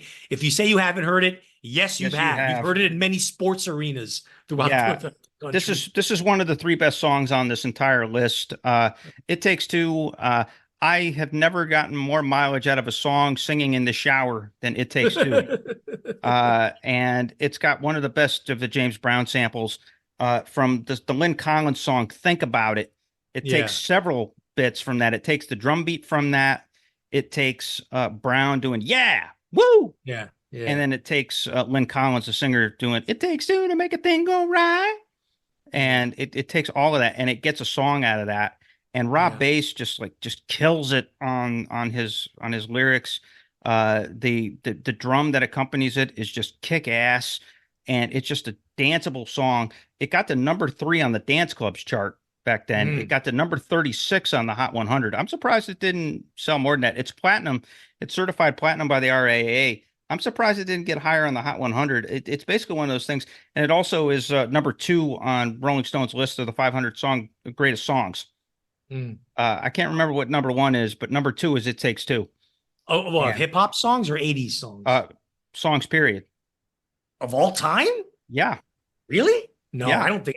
I think you're thinking of a different list. Maybe No, Rolling Stone, but not the greatest songs of all time. I don't as think far he's. as as far as I know, it's number two on the actual 500 greatest songs list of all time. I'll have to look that up. Not so Yeah, sure I mean about that one. that's the research I did. So Anyway, I mean, if you can prove me wrong, prove me wrong. But right. I personally believe it belongs there. I mean, it's just like the most iconic opening line of any hip Yeah, hop song. I'm Rob right. Bass and I came to get down. I'm not internationally known, but I'm known to rock a microphone. Just really, really great stuff. Okay, So, Chris, yep. it was 116 on Rolling Oh, Stone's top 500 best songs on all time list. okay. Well, okay. I guess I guess I got the must be hip hop songs. Yeah, maybe. Yeah. Okay. It was Anyway, number two on some list in Rolling Stone. okay. So All right, okay, next. real time fact checking, cuz yo, real fact checking, cuz. So next up, what do we got? Another great song with more booty shaking songs about wanting to have sex with women. Tone Loc with Wild Thing from 1988. One of the best guitar samples ever, too. Yep. It used Janie's Crying by Van Halen, Yeah. and which actually led to a lawsuit and an out of court settlement with the Van Halen guys, because there was a misunderstanding. They got permission from Van Halen's managers to use it, but only got $5,000 out of it. And then And the it song was a became massive hit. and it became number two on the Hot 100. Yeah. Strange but true, the lyrics to this song were written by Young MC. Oh, Yep. And Tone Loc was an interesting cat. He was an LA guy, but he had one of the most distinctive voices in the history of hip hop. Very, very, very raspy. yeah. He And talked like this all the time. yeah, can't even. Yeah, that's closer to what Tone Loc's doing. And so in that voice, talking about getting it on with hookers and like the moms of his girlfriends. Yeah, so it's a fun song, and again, that Jamie's Crying sample is just perfect. Good Mm, stuff. wow. All right, next one. We go back to the female perspective. One of the all-time great New York City female MCs, MC Light with Cha Cha Cha from 1989. An infectious, catchy single. Yeah, absolutely. She MC Light was ahead of her time as a female rapper with swag, and this is a full 20 something years before Nicki Minaj. Yeah. For sure. So Lana Moore was a dope lyricist and rapper. She slays all the fellas on this track, which Mm, features an all-time great bass line. It's just a really smooth, really funky song with this really great little bass line. And her voice, she had kind of a smoky voice, kind of a smoky, sexy voice, and she's able to slay all of those. And it's a very smart sounding voice too. She's a New Yorker. And right. strange but true, first single by a woman to reach number one on the Billboard Rap Singles chart. Oh, wow. Did not know that. Yep. Okay. Hmm. All right, Yep. next. This song is one that was everywhere on this was a huge hit on MTV, on the radio, from the West Coast, Digital Underground, and The Humpty Dance. Yep. Fact, Tupac Shakur was briefly a member of Digital Underground. He was one of their dancers. He was a backup dancer, and he appears in the video for the Humpty Dance too. Yeah. In the background, you can see him dancing along with them. Yep. So basically, this song. So Shock G, who was a genius, just a genius producer and genius band leader of Digital Underground. This was his ridiculous alter ego named Humpty Hump. And Humpty Mm. Hump was a guy that wore a checkered, like a checkered sports jacket. He wore a Santa hat. He wore Groucho Marx nose and mustache, and smoked a cigar, and was just a real nerd and a half. And he had this voice where he kind of talked like this. And so this is basically Shock G getting a ridiculously entertaining song, really stupid as hell, but catchy as hell, anthem for Humpty Hump. And it immortalizes forever and more. Getting busy in a Burger King bathroom is the most famous lyric in it. And then, crazy whack funky. People say you look like MC Hammer on crack, Humpty. So it's one of the few songs that I have pretty much all the lyrics memorized to. That actually reached number 11 on the Hot 100 in early Yeah, it was a big 1990. hit. It was a major. Yeah. Yeah, it was all over MTV. I mean, you couldn't avoid the video. And yeah, but this is the genius, like mad genius brainchild of Shock G. Long Isn't he live dead Humpty now? Hump. Oh yeah, he died a couple years ago. Yeah. All right. Next, well, we've talked about them a lot. We'll continue talking about them. Public Enemy with Fight the Power from 1989, one of the most iconic videos of hip hop in the 1980s. Chuck D breaking through the what was it? What was it? A banner that he was breaking through and rapping Yeah, among like a fierce, angry, protesting crowd. Like if there's any video that defined what Public Enemy was all about, that video was it. But the yeah, song was fucking great as well. yeah, absolutely. I think it's the best song on this entire list. It was written at the request of Spike Lee, who was looking for music to kind of be the motif for "Do the Right Thing." Yeah. And it's the song that Radio Raheem plays all throughout the movie. It also has the greatest opening credit sequence, or my favorite opening credit sequence of all time, which Mm. is Rosie Perez dancing around with boxing gloves to fight the power. And just this the song is amazing because again, it's a sample orgy, and you've got Hot Pants Funky Drummer, and I Know You Got Soul from James Brown. You've got a little piece of Planet Rock from Bambaataa. You've got a little piece of Sing a Simple Song by Sly and the Family Stone, and you've Yeah. got many, many, many other samples in there, and just funky as hell song, just catchy, and it's got one of the great lyrics in the history of hip hop. Elvis was a hero to most, but he never meant shit to me. Sucker was racist, simple, and plain. Motherfuck him and John Wayne. Well, he Uh, wasn't, Elvis wasn't really a racist, but the other stuff applies. yeah, yeah. Well, there you go. But anyway, single was certified gold by the RAAA, and it's just extraordinary. And Branford Marsalis, of all people, plays the sax solo at the Mm. end of the song on it. It's like a minute long sax solo, and it's just funky as hell. It's like it's a D minor sax solo on a B7 funk riff or funk Yeah. loop. So yeah, so it's really really quirky, but it's fucking fantastic. One of the best songs of all time. Yeah. Coming up next, you mentioned Young MC wrote the lyrics to Tone Loc's Wild Thing. Well, Young MC eventually had his own time in the spotlight in 1989 with his own, as a solo artist, with his only real hit, Bust a Move. But boy, was it a huge hit back Oh then. yeah, number 7 on the Hot 100. Great song. You've probably all heard it. It's hilarious lyrics about horny guys getting frustrated. And now they get their chance. You know what to do. You know what to do. Gee, bust a move. And Yeah. just basically like stealing the or like getting laid with a bridesmaid in the middle of a ceremony. Yeah. And just stuff like that. So really, really great stuff. A hell of a bass line, hell of a guitar lick, a Diana Ross sample on the chorus. Just really, really great stuff. And here's some trivia for you. Now, Bust a Move won the second ever hip hop Grammy ever awarded for hip hop best Wow. rap performance. Wow. Here's a trivia question for you. Art. Who won the first ever Grammy, uh, hip Okay, so hop this would Grammy? have been it would have been okay. So Young MC must have won this in the calendar year of 1990 because Bust a Move came out in 1989.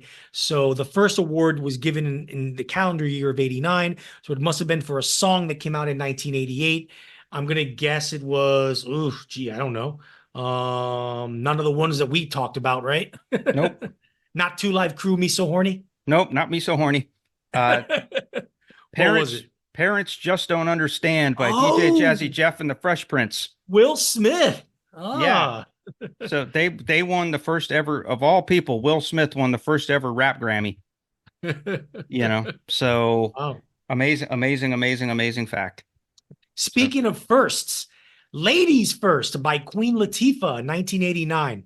Now, Queen Latifah was not the first, the first well-known, female hip hop artist, and there were others who came before her, but she was the first to become a major star in her own right and cross over to the mainstream to such an yep, effect that she would have a few more bigger hits in the 1990s, and she would eventually go full-blown into acting. Actually, to yep, younger generations of fans, she's known more as an actress than she yeah, is as a hip hop artist and a talk show host and a and a talk singer show host. Yeah. and a jazz singer and all that. So yeah, right now she plays the Equalizer on CBS. And Yeah. so, but before she did that, Dana Owens had a hell of a hip hop persona in Queen Latifah, Right. the empowered badass female that who's definitely in touch with her Afrocentricity. And Ladies First, there's really two versions of it. There's the single version, which is the one that made MTV, that has kind of the girl group chorus to it. Right. Ooh, ladies Yeah. first. And then there's the album version, which is basically Latifah and Moni Love just spitting and trading rhymes and trading verses. And the album version is way better. Mhm. It choose the sing-songiness for just straight lyricism. And Moni Love is another great one. She's an underappreciated one. She was a British gal and who kind of fell in with the Native Tongues crew actually. And Mm. she shows up on some of the records there, but she was great. And so her and Latifah duetting on that is just sensational. So God bless Latifah, one of the great characters in the history of hip hop. Yeah, for sure. A hero to most and one of ours. Next, Gangstar with Jazz Thing from 1990. Now, you mentioned in our discussion on Gangstar's album Step in the Arena that they got unfairly labeled as the jazz rap band or jazz rap group. Well, this song is the reason why. Why? Yeah, pretty much. And so yeah, so this is a song that is very heavy on like blues piano and blues horn samples and production, but basically it shouts out everybody that you can think of in jazz, including Charlie Parker and Monk. And it features Guru's, Guru had a very smooth voice in Yeah. some ways. He, very smooth. So his smoothness talking about jazz to Primo doing his beat on jazz. No wonder they got stuck with this because this is one of the best jazz rap hybrids that Yeah. there was. Non-tribe division. You're right. Yeah. Yeah, non-tribe division. This is one of the best. Yeah. And All right. and it's from and Next. it's from Mo Better Blues from Yeah. Spike Yeah. Lee. It's Yep. another Spike Lee movie. Yeah. Hmm. Yeah. Next, Master Ace with Me and the Biz from 1990. This is one of the more under the radar singles of this era, but it doesn't take away its nature as one of the best ones. This is a classic single. Yeah, it's a funny ass song, and it's got this like laid back keyboard loop beat, and it's like laid back pure party music. But here's the funny thing about it: it does not actually feature Biz Markie. Yeah, you would think it does, but it doesn't. But what happened was, as the story goes, Biz Markie was supposed to participate in it, and Master Ace and I think it was Craig G. That's one of those guys had written out Marquis's lyrics and Marquis's part in it. But Right. Marquis, something happened. He got stuck in traffic or he got sick or something. He couldn't make it to the studio. And so Master Ace does an impression of Biz Markie on the song. And so Biz Marquis's part is done in a really great Yeah. impersonation of Biz Markie by Master Ace. Yeah. And it's just, so that's what makes it funny is it's not actually Biz Markie singing Biz Marquis's lyrics, but you wouldn't know it. Right. And I didn't know that until I was Yeah. researching this. I always thought that was Biz, but Yeah, no, nope. no, I've known about this song for a while. I knew it wasn't Biz Markie. That's why I find this song so funny. Yeah, Yeah, and that's the thing. But I always thought it was Biz. So yeah. great impression. Great impression. The late great Biz Markie, didn't he pass Yep. away as well? Yeah, he passed away, I think, like last year. Yeah. All right, next. Leaders of the New School. Now we were in 1990. Now we go to 1991. We're in the final year of this golden era. Leaders of the New School with Case of the PTA. Leaders of the New School were a really good group, but they were mostly known for being the springboard for Busta Busta Rhymes, Rhymes. who Yep. became a superstar later in the decade. Now, this is before Busta Rhymes developed his exaggerated, vocal style of just Yeah. of vocal affectations and ticks and Yeah, but screams but and he was starting growls. to he was starting to kind of develop it with the leaders in the new school, but it wasn't quite as outlandish. Yeah, But he had that rough hone right. voice and that sort of Jamaican immigrant sort of really husky voice. Right. But so yeah, Leaders in the New School, they were part of the Native Tongues crew. They had engaging tag team rhyming style Yeah. that they did, and a lot of a lot of like funky. They also were kind of the jazz and blues catalog of samplers. Right. And so this song, big fat ass bass line with sprinkling bluesy piano notes and just a high energy track. Yeah. Busta Rhymes does have a verse on it. You know it's Busta, but it's not quite Busta. It's a very restrained, refined Busta Yeah. that's on Case of the PTA, and it's got this sort of like weird mocking sing-songy chorus about Case of the PTA, basically about them getting in trouble at school. Because they Yep. were teenagers still, kind Yeah, of, when yeah, they. they were all like 19 years old when they went, or 18 years old when they did this album. Right.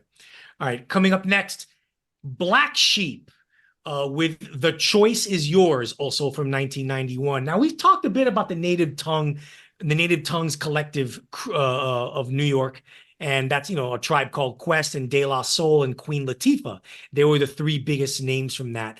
Black Sheep were also a part of that, but they were a little more under the radar. But they did Yeah, have a brief moment in the early 90s with this really, really catchy, just yeah, awesome track. yeah. Black Sheep is one of hip hop's great one-hit wonders. Yeah. That nothing that they did is remembered except for The Choice Is Yours, and boy is it remembered because it is a fabulous song. One of the best bass lines ever, like Hall of Mm. Fame bass line, and Yeah. it's got this great chorus. It has this sort of drum break and horn thing where it's like you can get with this or you can get with that. You can get with Yeah. this or you can get with that. Yeah. And it was resurrected for a new generation in 2008 when Kia licensed it for a commercial Yeah. featuring a bunch of rats, cartoon rats driving a car while bouncing Hey, while bouncing. at least Black Sheep made their money. Yep, and bouncing along to The Choice Is Yours. Yeah. So Hey. just really great stuff. And engine number 9. Just, I mean, it's earwormy as hell. And again, just the bass line from it is one of the best of all time. Yeah.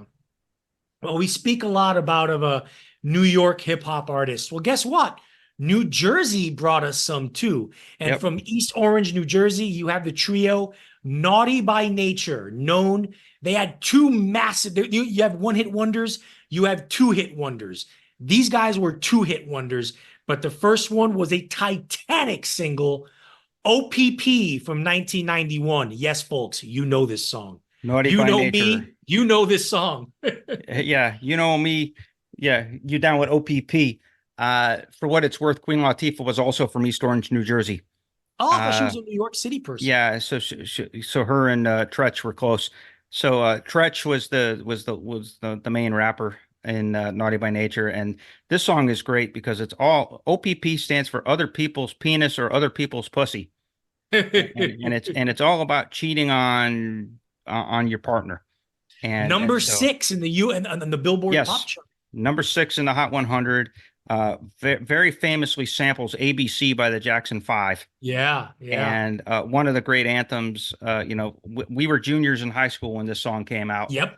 Yep. and I'm sure you had whole classrooms that were saying, "Are you down with OPP?" Yeah, Yeah, you you know know me. me. Their Like, other big hit was a hip hop hooray! Oh, oh, hey. Yeah, hey. that was their other big hit. What are you, Kermit? Are you Kermit the Frog? Oh. What are you, like, from Canned Heat? I'm on the road again. Going All right, up to now the we go. country. Okay. Now we go to your home, your current home, Chris, Houston, for the Ghetto Boys with Yeah. Mind Playing Tricks on Me, also from 1991. Yep. Effective. Fantastic. I'm not a huge Yeah. Ghetto Boys fan, but this is a Love, great track. love this song. It effectively put Houston's hardcore hip hop scene on the map. Yeah. It is the darkest song on this list by far. It's got one of the better beats on it. It's like just straight 70s funk influence, and just really engaging song. But basically, it's drama on top of drama. It's dark as hell. It's an ode to paranoia, regret, and violence.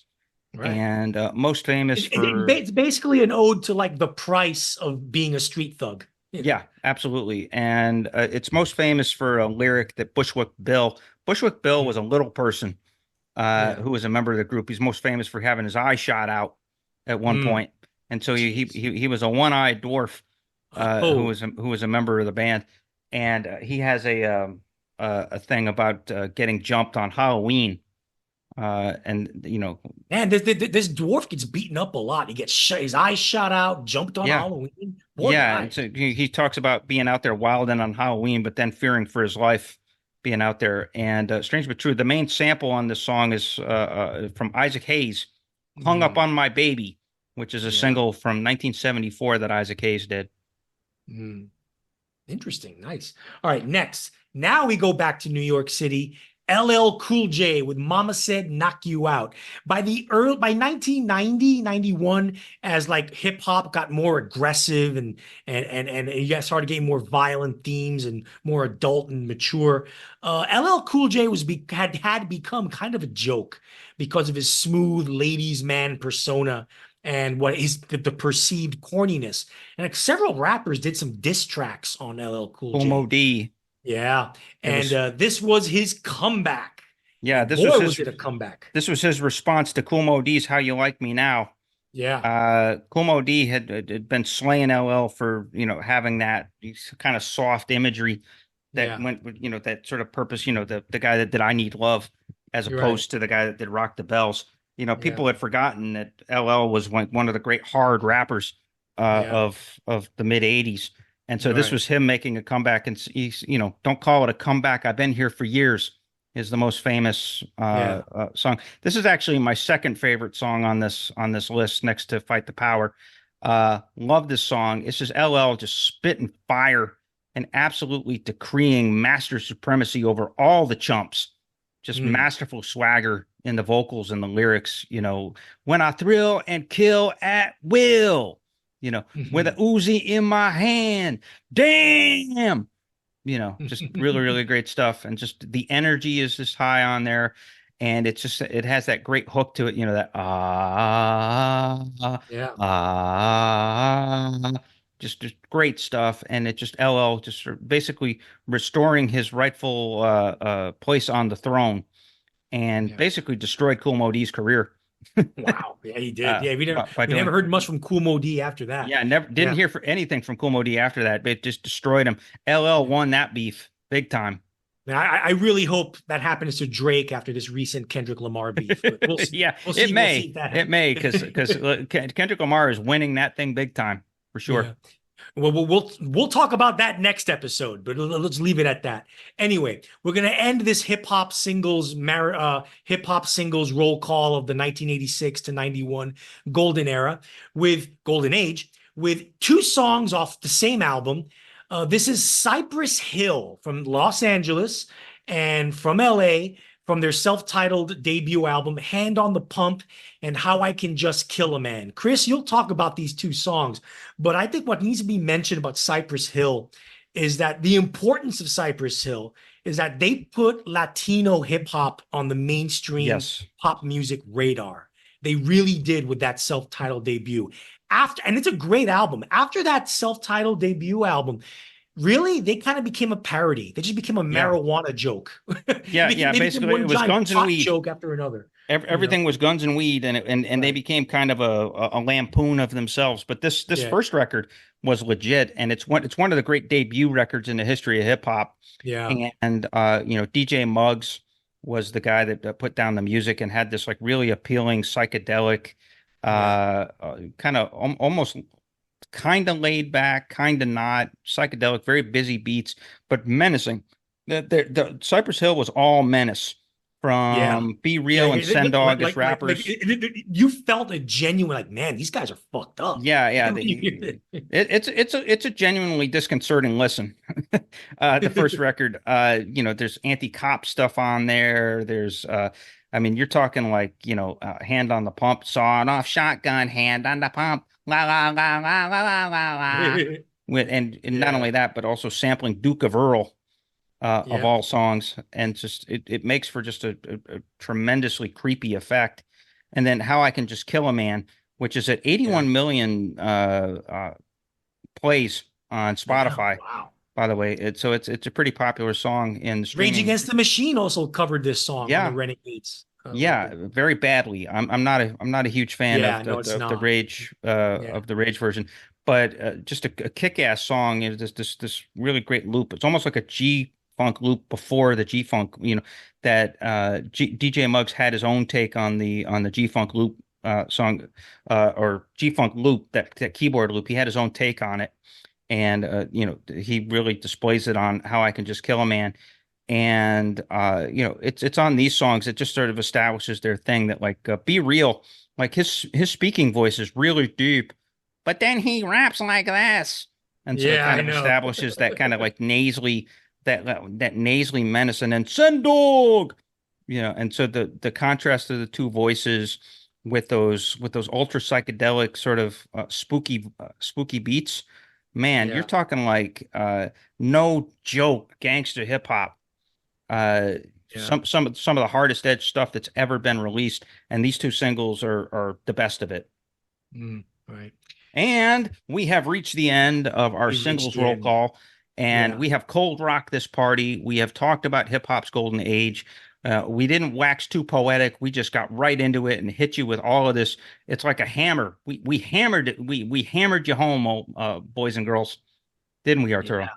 Yeah, we did. Now we got to think of how to follow up this hip hop series and keep it going. And I have an idea, but that's coming way down the line. Yes. But next episode, we're going back to our beloved rock and roll, and we're going back to the second golden age of rock. We're almost finished with it. 1970, a new decade. It's dawning. Yeah. So more golden age, just different golden age, different time, different genre. But we're all golden age all the time these days on this here broadcast, and it's special stuff. So as we like to do at the end of these episodes, we encourage you to join our Curmudgeonly community on Facebook. We've reached the end of the year by year greatest studio albums list, but Arturo's got some tricks up his sleeve. Namely, he's been working on his own top 500 albums of all time. And studio albums. And we're going to hit you with that soon on the Curmudgeonly community. So join us up there. You can, it's invitation only, but chances are we'll let you in. Facebook.com/group/curmudgeonrock. If you have anything to say about this album, especially if you disagree with our exclusion of EPMD from the albums list, give us a shout at curmudgeonrock@gmail.com. And as we've been doing lately, we are going to include a link in our show notes to a Spotify playlist that has all of these singles and tracks from each of the albums that we discussed. That'll be a great accompaniment as you're listening to us, and really get to enjoy the music as much as we enjoy talking about it. Just listen to us talking about it and then listen to the music. It'll be a good thing. So Spotify playlist, baby, Spotify playlist.